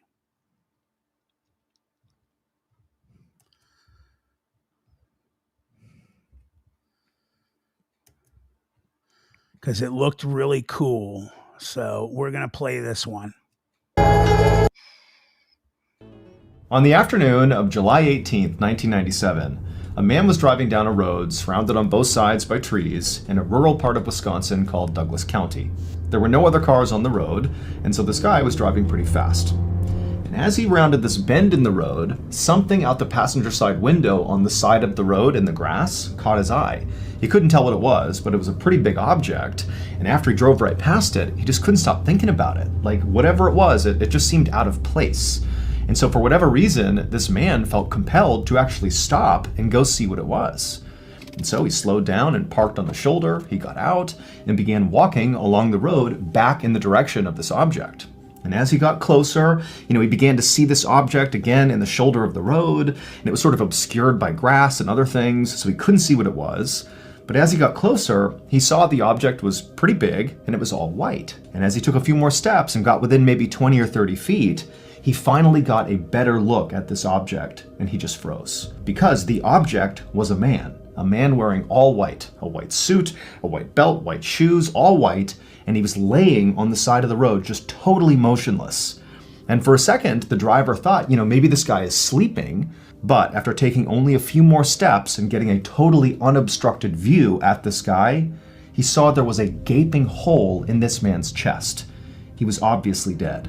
And so the driver turned around, ran back to his car, sped to the nearest house, and called 911.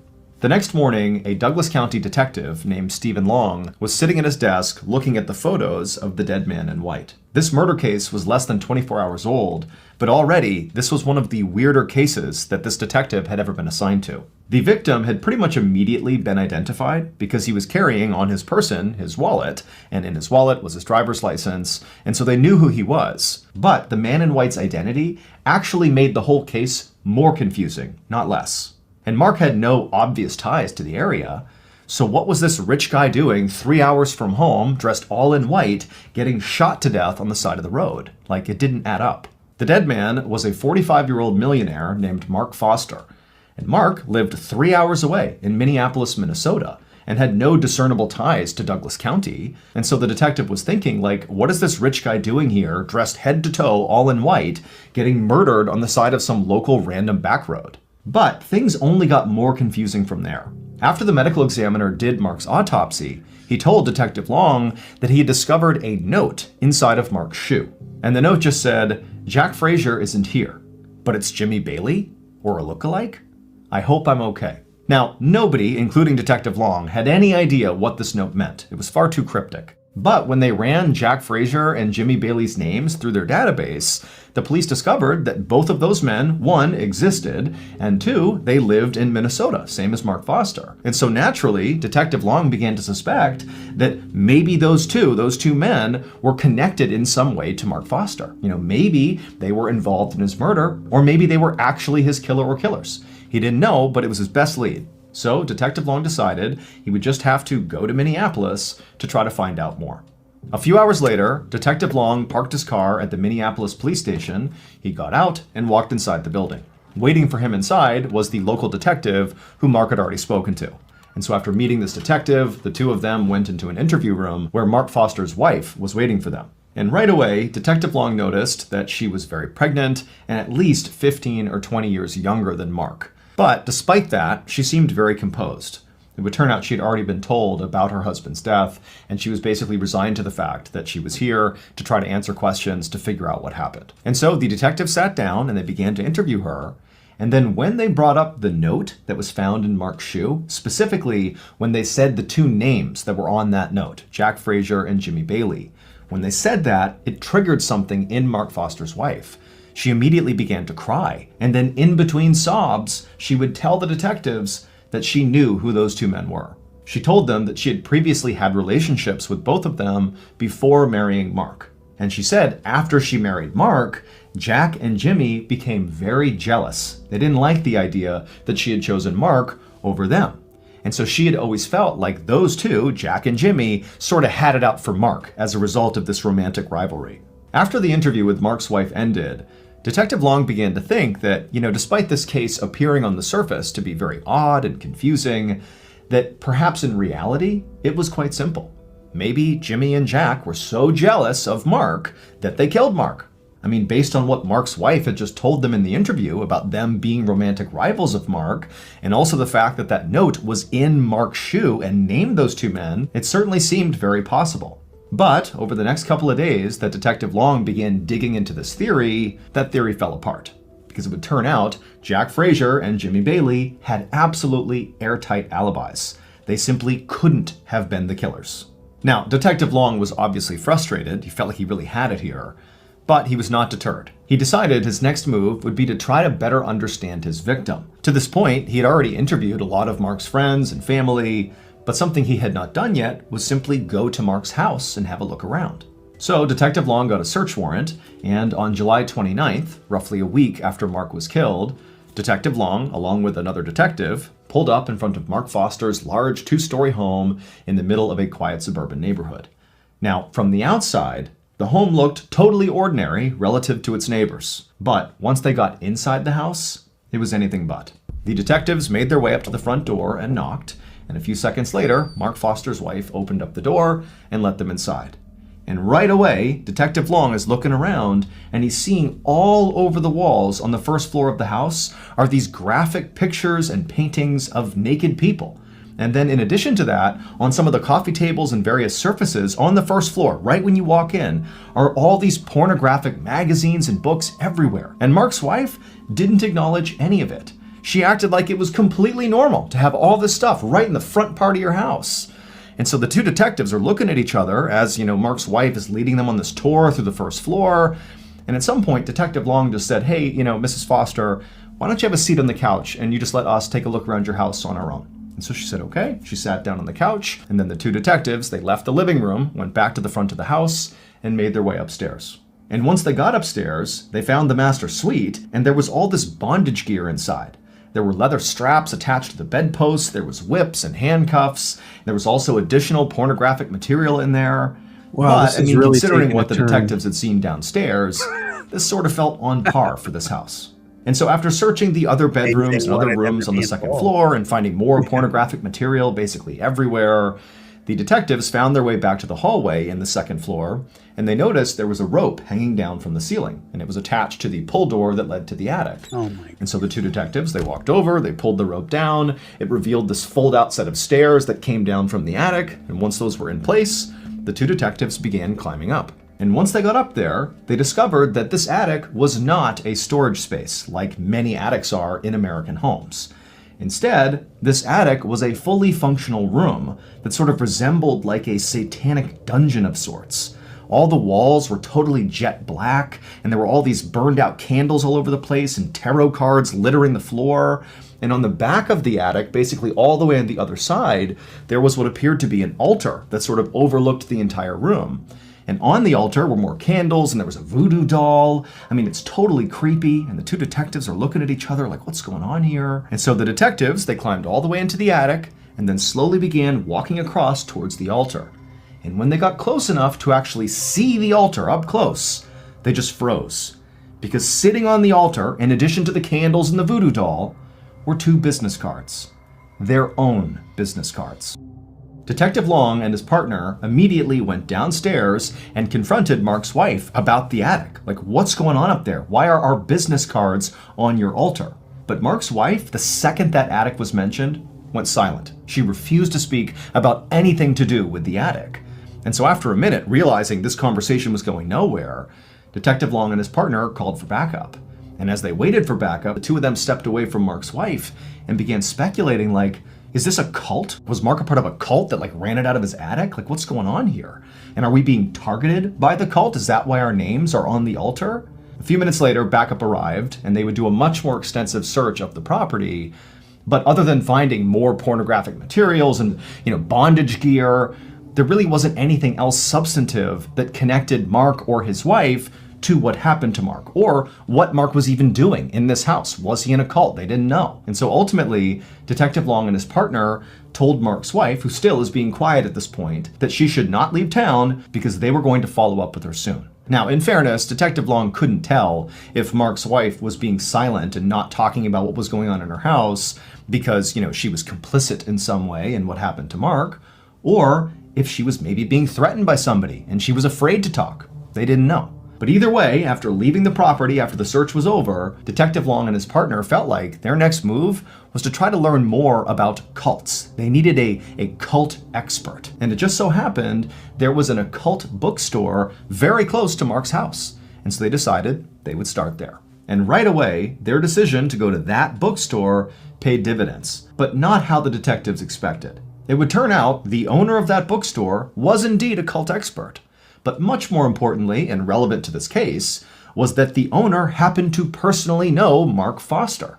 And he told the detectives that Mark came to his bookstore all the time, and also the owner said he knew a bunch of Mark's friends. And so by the time the detectives left the bookstore, they had learned a little bit about cults, but more importantly, they left with a list of names the owner had given them of known associates of Mark Foster who maybe were involved in whatever was going on in Mark's house. And so maybe they had information about what happened to Mark. The detectives were able to track down everybody on this list very quickly, and they were all young people in their 20s.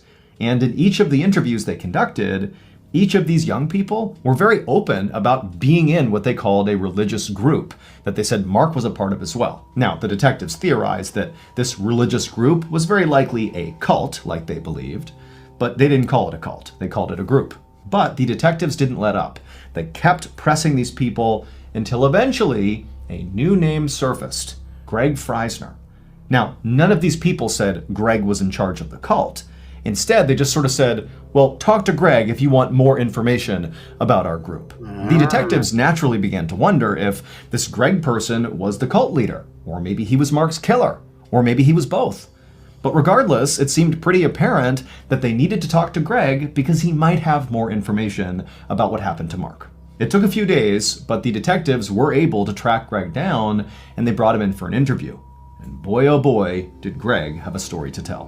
Based on what Greg told the detectives, here is what happened to Mark on the day that he died, on July 18th, 1997. On that day, Greg Freisner met Mark Foster at Mark's home. And when Mark came outside, he was dressed head to toe in white, something he would do for special ceremonies. And so Mark, he came down the steps, didn't say a word to Greg. They went to Greg's car. Greg hopped in the driver's seat, and Mark climbed into the back seat. And before long, they took off and began driving northeast. And for hours, these two just drove in total silence. Mark just stared out the window, and Greg focused on driving. The only thing that happened during this multi-hour-long drive was at some point Mark pulled out a piece of paper from his coat pocket and he wrote something on it, and then after staring at it, he kind of smiled and tucked it into his shoe. And then a little bit later, Greg pulled over on the side of the road in Douglas County, Wisconsin, on this random backcountry road. And as soon as they pulled over, again without saying anything, Greg and Mark got out of the car and they went around to the back of the car where the trunk was. And the two men are kind of stretching, it's been a long drive, taking in the scenery. And then before long, Greg pops open the trunk. And in the trunk is a rifle. Neither man have any strong reaction to this. Greg just reaches down, pulls the rifle out, and Mark, calm as can be, just begins walking over to the side of the road, to the shoulder. And then once he got to the shoulder, Greg came over and stood right in front of him and just looked intently into Mark's eyes, looking for the signal. And at some point, after Mark kind of composed himself, he nodded at Greg, at which point Greg raised that rifle, placed the barrel directly on Mark's chest, and fired. Mark crumpled to the ground, What the and he heck? laid there for a second just moaning horribly, and Greg just stood over him watching until finally Mark went silent and died, at which point Greg casually went back to his car, got inside, and drove home. The only time he stopped was to throw his rifle into a nearby river. But once Greg got home, he was overjoyed because he knew the sacred ritual he had just carried out with Mark had been a total success. It had gone exactly to plan. It would turn out Mark Foster was absolutely a member of that religious group, the cult, if you will. Except he was not just a member. He was the cult's leader. And Mark is the one who orchestrated his own death. However, Mark did not view his death as him actually dying. Quite the opposite. We celebrate life as we celebrate death. Death is nothing to be afraid of. Death is a great crossroads, a change in attitude, a change in longitude, a change in the way that we perceive our spirit. When we reach You think he thought that when he was moaning on the ground? that portal, they'll ring some golden bells. He believed that what he and Greg, his most devout follower, were going to do, this sacred ritual, was after Greg fires the shot into his chest and ends this body's life, that his soul, his consciousness, and his power will be transferred into Greg.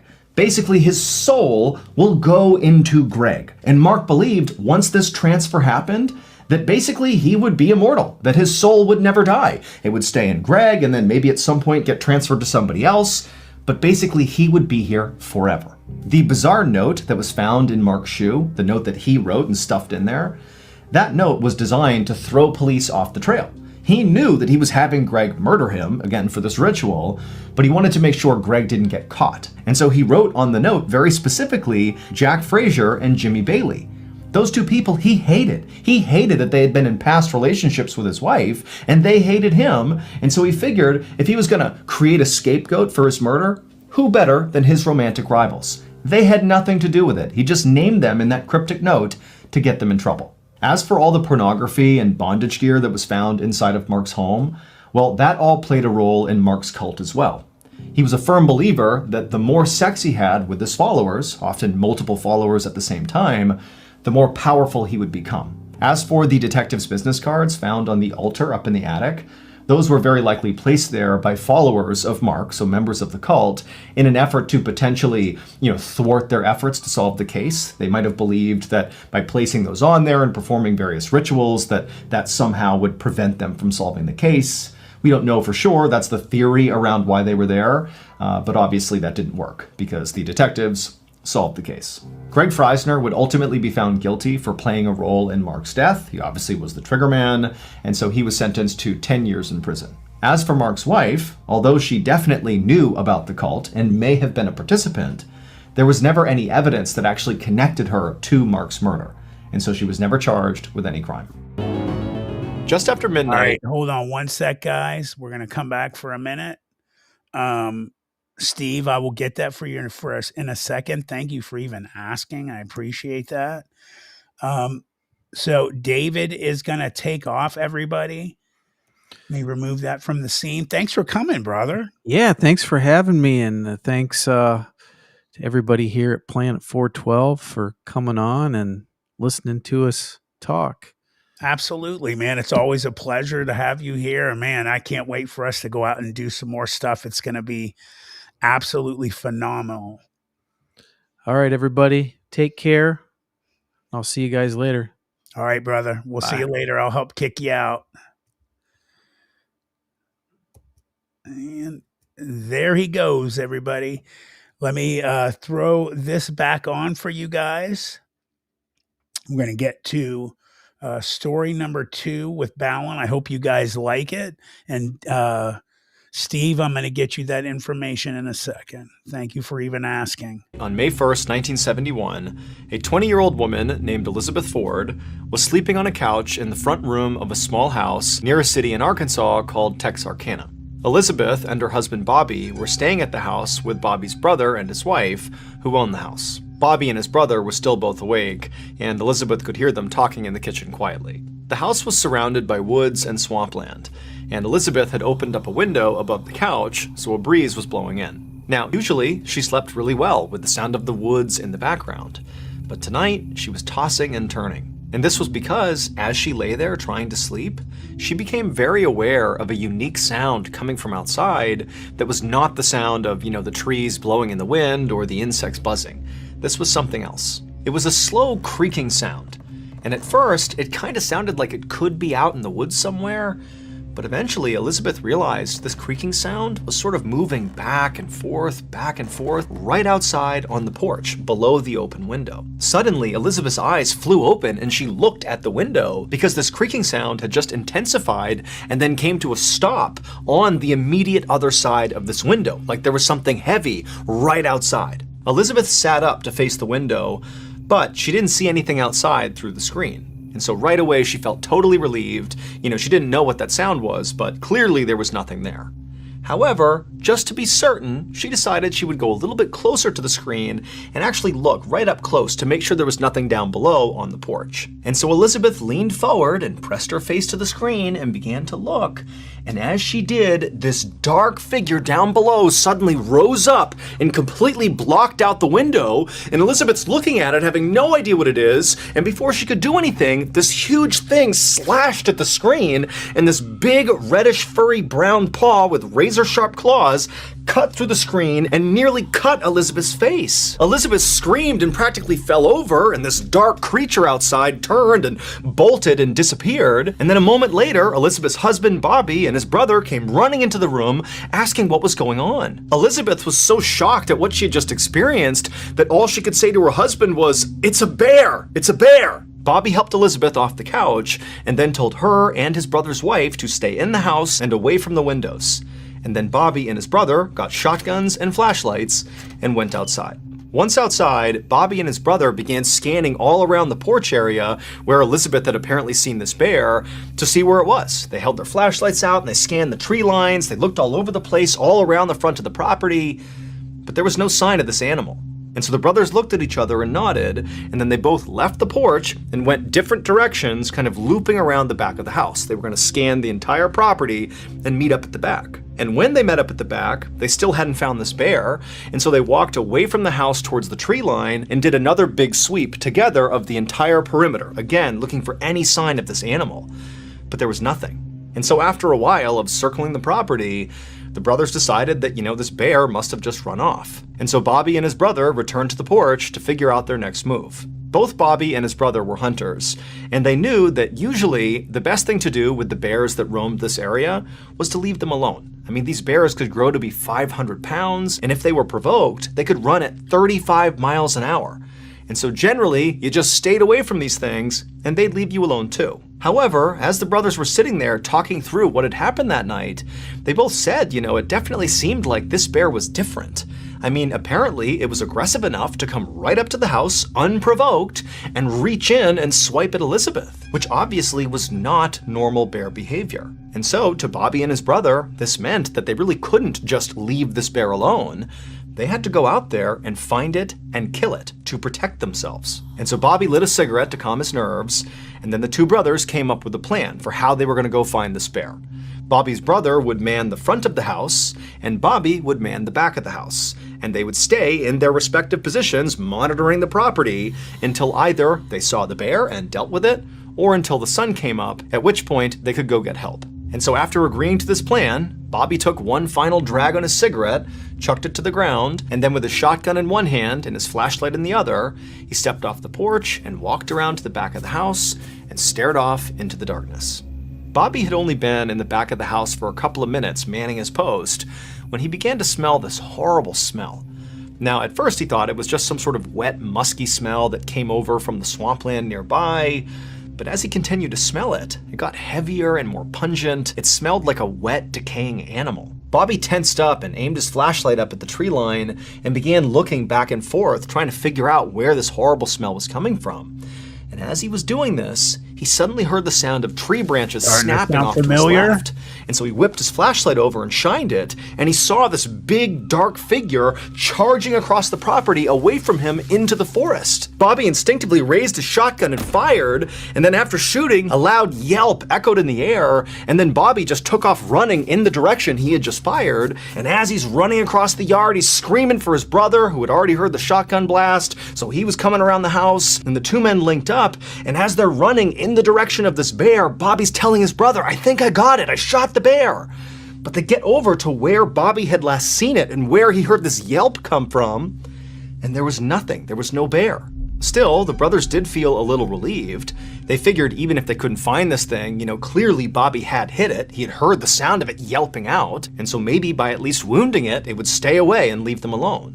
But just then, the men heard the sound of their wives screaming from inside the house. The men immediately ran back to the house, and as they got closer, Bobby again began to smell that horrible smell. And right as Bobby's foot hit that first porch step, his brother from behind him screamed out, "Stop!" But it was too late. The bear was on the porch. That's why the women were screaming. They had seen it, and Bobby's brother had seen it, but Bobby hadn't. And now he was too close to it to get away. And before Bobby could raise his gun to protect himself, this thing attacked.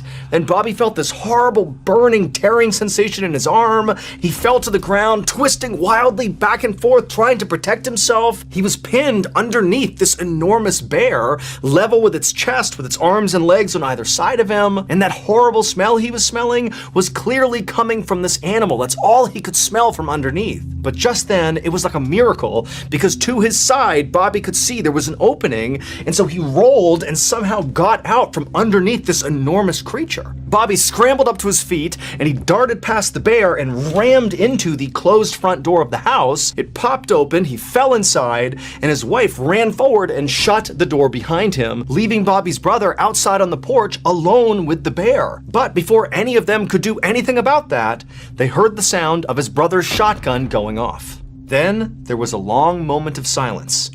Inside the house, everybody was frozen. A few seconds later, the door slowly opened and Bobby's brother walked inside. Everyone was too shocked to say anything, so for a second they all just stared at each other, and then finally Bobby asked him, "Is the bear dead?" And Bobby's brother, with a trembling voice, said no. And that wasn't a bear. As soon as dawn broke and it was not dark outside anymore, Bobby's wife drove him to the hospital where they would treat him for shock and for the wound to his shoulder. They had hoped to find it somewhere on the property, either dead or wounded, based on Bobby's brother's account of having fired at it basically point blank, but the creature was gone. They did find its tracks though, and this discovery made it clear that Bobby's brother was right, that this wasn't a bear. Because in the dirt surrounding the house were all these bizarre footprints and handprints of a creature that seemed to walk on its hind legs with 3 toes on each, and had 3 long sharp claws on its hands. And as unbelievable as this all seemed to the police, this actually tracked with what Bobby's brother said he saw when he was out on the porch. He said he saw a creature with reddish brown hair all over it that stood over 7 feet tall, and after being shot, it took off running on 2 legs, and it ran fast. But the most terrifying thing about it, at least according to Bobby's brother, was actually its eyes. They were blazing red. And when the news of this attack spread to the nearest town, which was called Fouke, the people there knew exactly what this creature was. For 200 years, people in that part of Arkansas had been talking about this huge creature that was sort of like a Sasquatch that roamed the forest and the swamps. They said it was fast and elusive, and it ate livestock and pets. They called it the Fouke Monster, or sometimes the Boggy Creek Monster. But Bobby Ford and his family's encounter with this creature was unlike any other story that had been told about the Fouke Monster. While some people claimed in the past that this creature had attacked people, nobody had ever heard of it actually coming up to somebody's house trying to break in and terrorize a family. Bobby's ordeal would inspire the 1972 horror movie The Legend of Boggy Creek. Over the years, police officers and some scientists have suggested that maybe what Bobby and his brother encountered that night was actually a feral pig. However, authorities have never actually been able to pinpoint what this thing was. Nobody knows. And to this day, hikers and hunters near the swamps of southwest Arkansas and also across the border into East Texas still report run-ins with the legendary Fouke monster. Early on the morning of January 12th, 1765, a 12-year-old boy named Jacques Portufis sat up suddenly in his... I thought that one was excellent. He did a great job at that one. Obviously, he spoke about where it came from, that story. I remember seeing that one on TV with the guy going through the back screen door and everything. Very telling. I really enjoyed that one. Steve, I'm going to check that right now. And guys, without further ado, we'll start the third. Bed, breathing hard. The room was pitch black that he was in, but he could feel he was sweating and his heart was racing, and he tried to shake his head to kind of wipe the nightmare he had just had from his mind, but he just couldn't do it. All he could think about was how in this nightmare, something had been chasing him, and he had been running for his life, and he was trying to get away, but whatever this thing was, this horrible beast that was following him, it just kept getting closer and closer and closer until it finally got him, and that's what woke him up. Jacques reached up and touched his face, and he realized he was crying, and he quickly wiped the tears away because he didn't want any of his brothers or sisters to see that he was crying. Jacques was the oldest of 8 kids in his family, and all of them slept in the same small room on straw-filled mattresses inside of their family's little cottage in the southern French province of Gévaudan. And so, Jacques, he's looking around the bedroom to make sure none of his siblings had woken up and seen him in this state, and he was relieved to see that they were all still fast asleep. Everybody made fun of Jacques for being a scaredy cat, for being a coward. And to Jacques, this really hurt his feelings because on some level, he knew it was kind of true. In fact, just a couple of months earlier, he had lost in a physical fight with a much younger boy, and afterwards, Jacques had cried, and the whole town had seen this happen, and so afterward, all the kids began calling Jacques the wet chicken, and even Jacques' brothers and sisters began joining in and calling him the wet chicken, and really making him feel totally ashamed. And it wasn't like the adults in this village were stepping up and protecting Jacques, because to them, Jacques was kind of like a liability. In this part of France, the winters were brutal. People died all the time in this village from the weather. And then the summers brought all these outbreaks of disease, which wiped out even more people in this village. And so by and large, where Jacques lived, it was kind of like the survival of the fittest. And many kids didn't live that long unless they were really hardy and tough, like their parents who had managed to survive for that long. But Jacques was just not like that. He was very gentle and peaceful, yet somehow he had survived.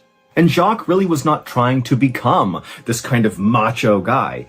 Instead, he really wanted to be a priest, like his uncle. But his uncle lived far away, and so it was tough to see his uncle all that often, to learn about, how to become a priest. But any time Jacques did get a chance to actually see his uncle, he would have a chance to read all these books and study alongside his uncle. And so for a little while, it was like Jacques was transported away from the hardships of his village to the life that in many ways he wished he had. A quiet, peaceful, very studious life. But deep down, Jacques felt like there was no chance he would ever actually escape this little village where he effectively was an outcast. Even though the sun had not risen yet, Jacques just sat on his bed and couldn't fall asleep again after waking up from this nightmare. And so just sitting there in the dark and the quiet, Jacques began to think about what he had to do later that day when the sun did come up. And like usual, Jacques started to feel afraid. And so Jacques eventually just laid down with his eyes open, and he laid there until dawn when one of his younger brothers, named Jean, who was 8 years old, rolled over and pushed him and said, "Hey, wet chicken, it's time to get up. It's our day with the sheep. Let's go." Jacques scowled at his younger brother and shoved him back, but not that hard, because Jacques never really shoved anybody that hard, no matter what they did to him. And then both boys hopped out of their bed, they wolfed down some bread and cheese, and then headed out the door. As soon as they were outside, Jacques noticed that the village was much quieter than it normally was. But then again, these days, villagers did not leave their homes unless they absolutely had to. And so Jacques and Jean made their way away from their cottage down the dirt road to the pen where their family kept all of their sheep. And the boys opened up the gate and then used their staffs to kind of corral the sheep out of the gate back onto the road. And as the sheep kind of bleated and baaed and bumped into each other, the boys worked hard to kind of organize them on the road. And then once the sheep understood which direction they were going, towards the forest, a very familiar walk for the sheep, they kind of fell into line and just began walking very casually, like they knew exactly where to go. And once the sheep had fallen into this kind of routine rhythm, Jacques and Jean fell in behind them and just walked quietly after them. And as the boys walked, they both constantly kept looking left and right and ahead of the sheep and behind them, constantly scanning for danger, because they knew something was out here. For months now, children all across this province in France, Gévaudan, had been going missing. They'd go off into fields or pastures, like when they're moving their family's livestock around, and the kids would just vanish. And then sometimes, if they were found again, they'd be found totally mutilated, far from where they should have been. The attacks on these kids across Gévaudan had begun a year earlier on June 30th, 1764. On that day, a 14-year-old girl, who actually was the older sister of one of Jacques' friends, had disappeared and then been found again later that day, partially eaten in a field near her home after she had not come home with the family's cattle. Now, of course, this was very tragic, but to this point, there had not been any other attacks, so there was no pattern here, and so the assumption was she must have been attacked by a wolf, which did happen, and often two children, because kids at this time in France were often in charge of tending to their family's grazing animals, the way Jacques and Jean were going out with their sheep. You know, these kids were small, they couldn't really defend themselves, and if a wolf set onto them, there was very little they could do. But 5 weeks after this 14-year-old girl was found dead and mutilated in the field, 2 more teenagers were also found mutilated and dead in a field. And really, this was only the beginning. As summer turned to fall that year, more and more kids went missing and then turned up dead in fields, partially mutilated. And the more these attacks happened across southern France, the more people thought to themselves, this can't be a wolf. Number one, wolves don't go on extended human killing sprees. That's just not a thing. And number two, if it was a wolf, they would be eating more of their victims. They wouldn't just rip their body to shreds and then leave them. They would eat the meat. And so by this early January day in 1765, as Jacques and Jean were setting out for the day with their family's sheep, the death toll from whatever was killing these kids was now well into the dozens. People in France had begun calling whatever was killing these children the Beast of Gévaudan, and stories about this creature began popping up in newspapers all over France. People all across southern France began forming these huge hunting parties to go out into the forests and the wilds of Gévaudan to find this creature and kill it, but they would always come back empty-handed. And then every now and again, a hunter would be out and they would see a huge wolf and they would kill it and they would declare that they had found and killed the Beast of Gévaudan.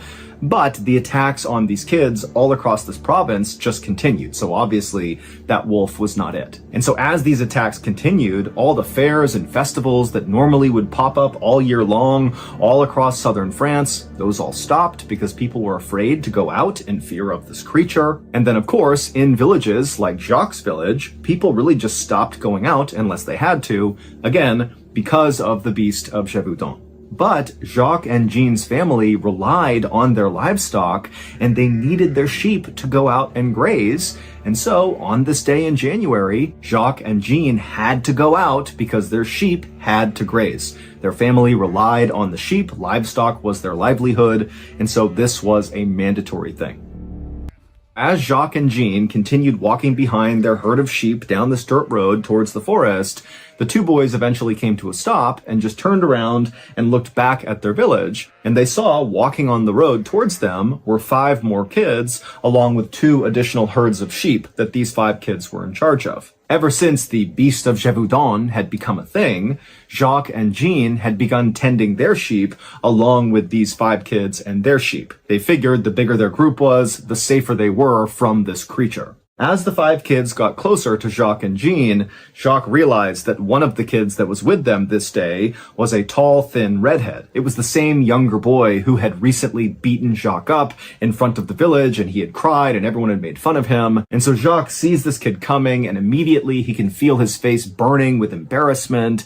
And then the boy, he sees Jacques, and he immediately smirks and begins flapping his arms like chicken wings. But once these 5 kids and their sheep joined Jacques and Jean and their sheep, they all kind of just went quiet because none of them wanted to be out there. They were all scared of the beast of Gévaudan, and the only reason they were together was, again, to be safe from this creature that was killing kids left and right. And so, in relative silence, all of the kids and their sheep just slowly walked together down this dirt path, and eventually they made it into the big forest, where just beyond the forest was the pasture where these sheep would graze. And as the group actually entered into the trees and it became dark and more quiet and kind of eerie, Jean actually tugged on Jacques' shoulder and said, "Will you please tell a story?" Because Jean was scared too. The kids were all scared, and they figured, if Jacques just told a story, it would take their mind off of how tense this moment was. And when Jacques heard this request, he actually smiled because this was something he loved to do. He was a great storyteller. It was like his one strength. When Jean had asked for the story, the kids and the sheep had actually made it to really the end of the forest path. And so by the time Jacques was about to start his story, all the sheep had made their way out of the forest onto this big open pasture right in the middle of the forest.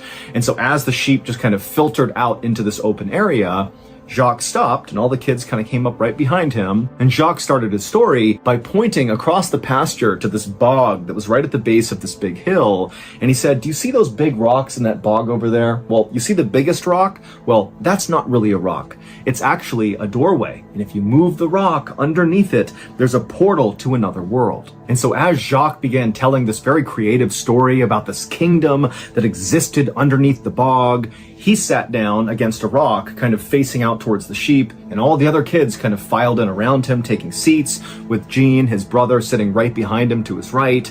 And Jacques, he was just really into the story to the point where he kind of forgot about what was happening with the sheep, and he wasn't scanning around for danger, and neither were any of the kids, including the redhead who had beaten Jacques up. He wanted to act like he wasn't into his story, but in reality, he totally was, and he was just as interested in what was going on with the magical kingdom below this rock. And finally, when Jacques got to the end of his story, where this evil giant that had been tormenting the kingdom under the bog had been tricked by an orphan to try to go through this magical portal into their world, and the giant had gotten stuck in the doorway because he was so big, and he never tormented the kingdom again, and they lived happily ever after. When Jacques got to that point in the story and all the kids are totally locked in and not paying attention to anything else, 2 things happened in rapid succession. The first was, even though Jacques is telling the story and focusing on that, in the back of his mind, he registers hearing the sound of twigs breaking somewhere right behind him, almost like the sound of someone or something moving along the forest floor. And the second thing that happened was the red-headed kid who had beaten up Jacques, without saying a word, just stood up and began sprinting towards the pasture. And for a moment, Jacques thought this kid, who was kind of like a bully, was doing this on purpose, to be rude to Jacques, to kind of run away at the climax of the story like he didn't care about it. But then Jacques realized that he smelled something terrible behind him. But when Jacques turned around to see what was making this smell, he saw that his brother, Jean, who had been sitting right behind him to his right, was now gone, and where he had been sitting was just his staff laying on the ground. And for a second, Jacques just couldn't process what his eyes were seeing. He didn't understand how his brother could have gotten away from him without him noticing. But before Jacques could do anything, all the kids around him that were still there began screaming and pointing up towards this hill that was right behind them.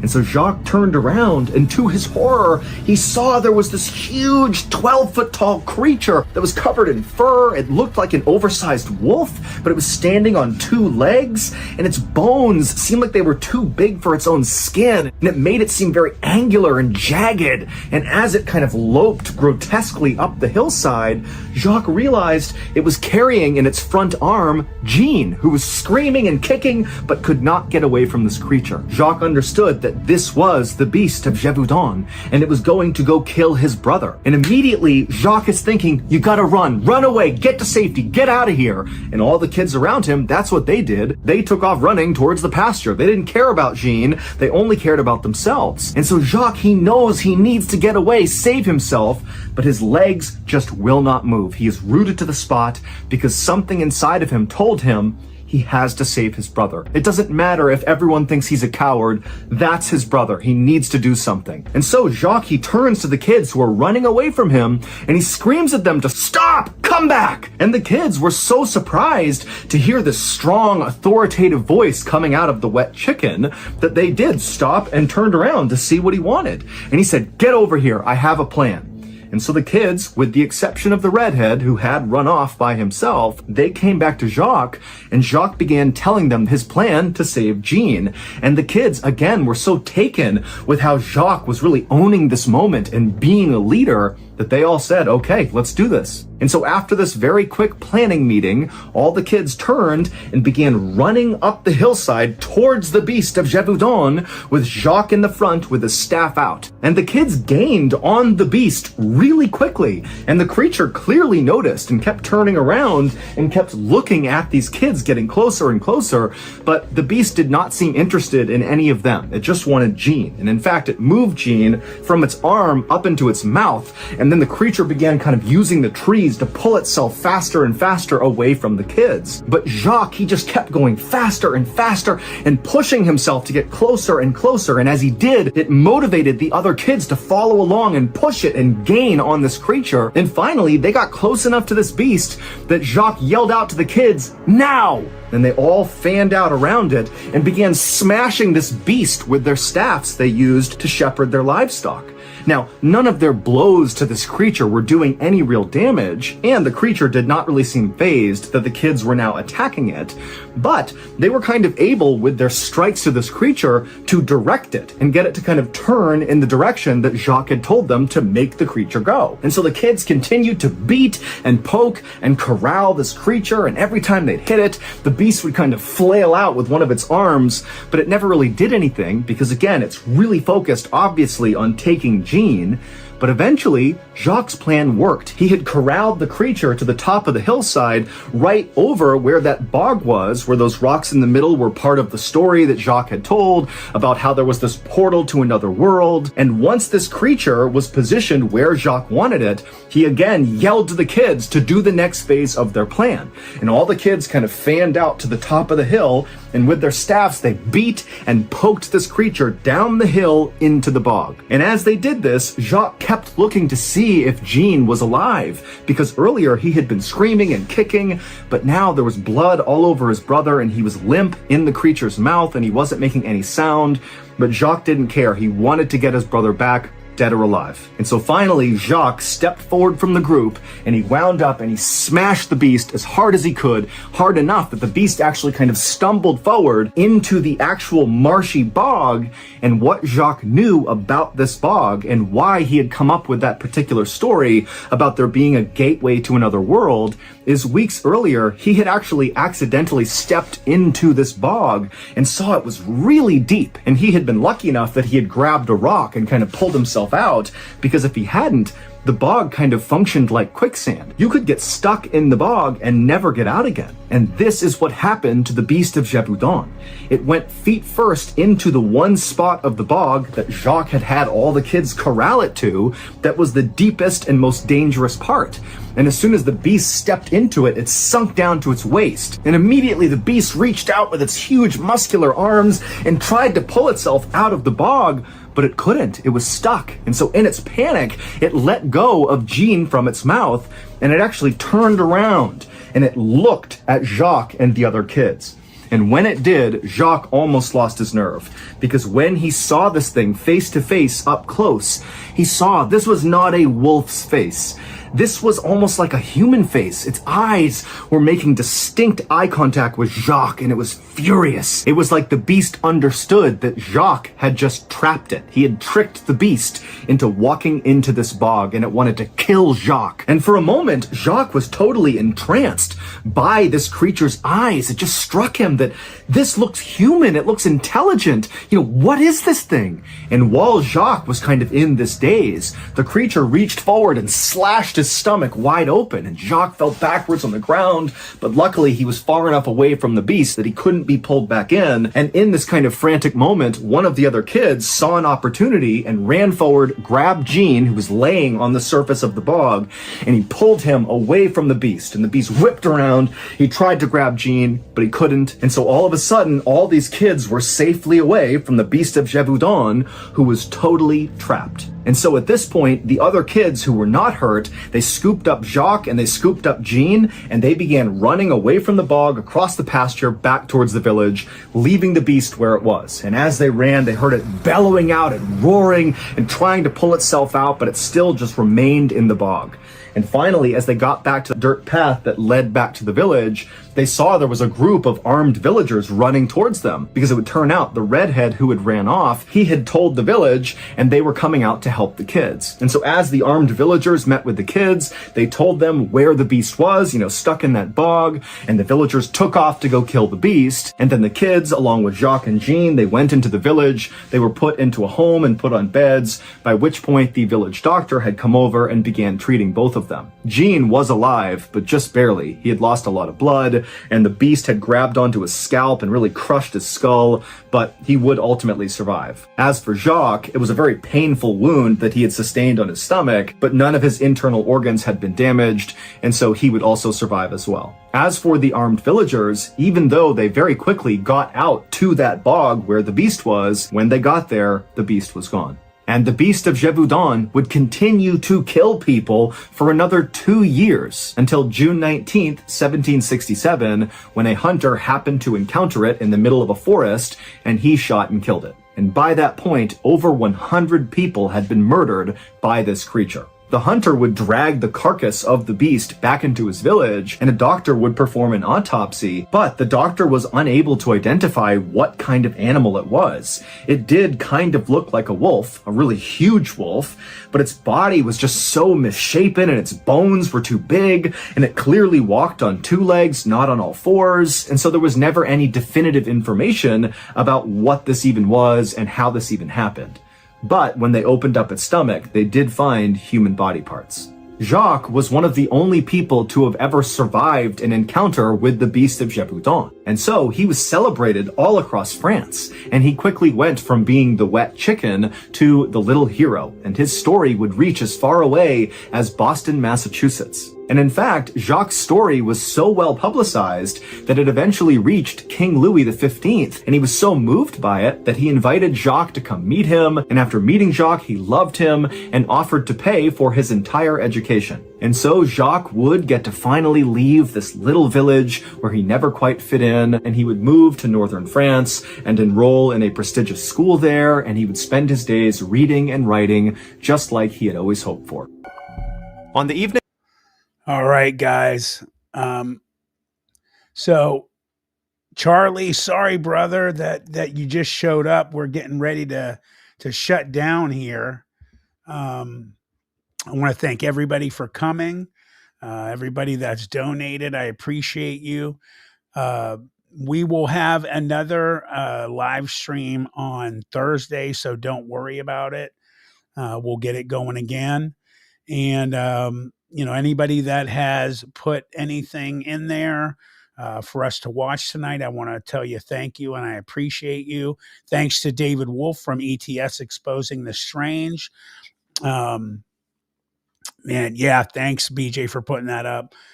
Some of the recording is bad. I apologize. I was so excited at the cemetery the other night. I didn't realize I wasn't recording where I was supposed to. I got to edit that up a little bit, but I mean, wow. I don't know what else to say. It was so incredible.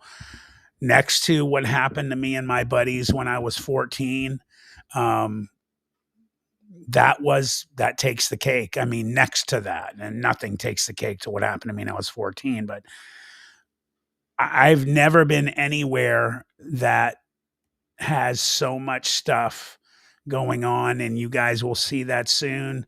Thank you, Karen. And the videos are coming out, guys, very soon.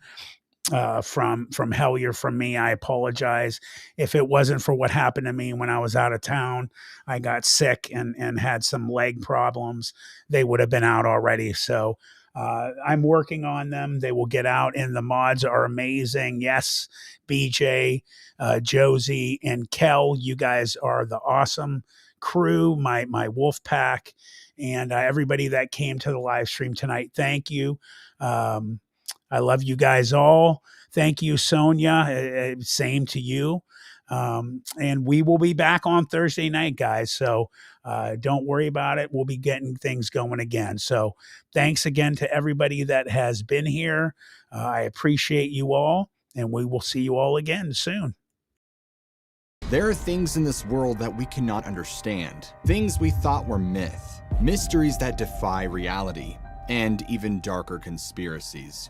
What Lurks Beneath, will take you deep into real cases and accounts of the strange and supernatural that will leave you wondering the truth about what's truly around us. You won't want to miss this one.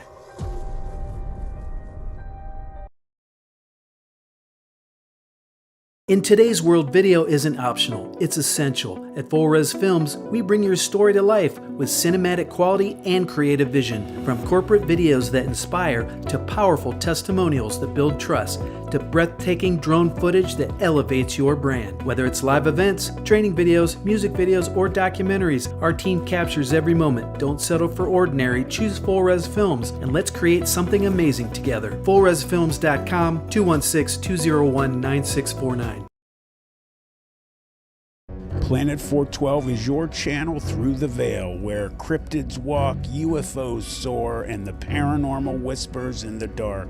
From chilling storytelling, eerie narrations, and on-location investigations, to live streams, exclusive interviews, and shocking reviews of the bizarre, Planet 412 is your front row seat to the supernatural. Subscribe now. Planet 412 on YouTube. Do you believe?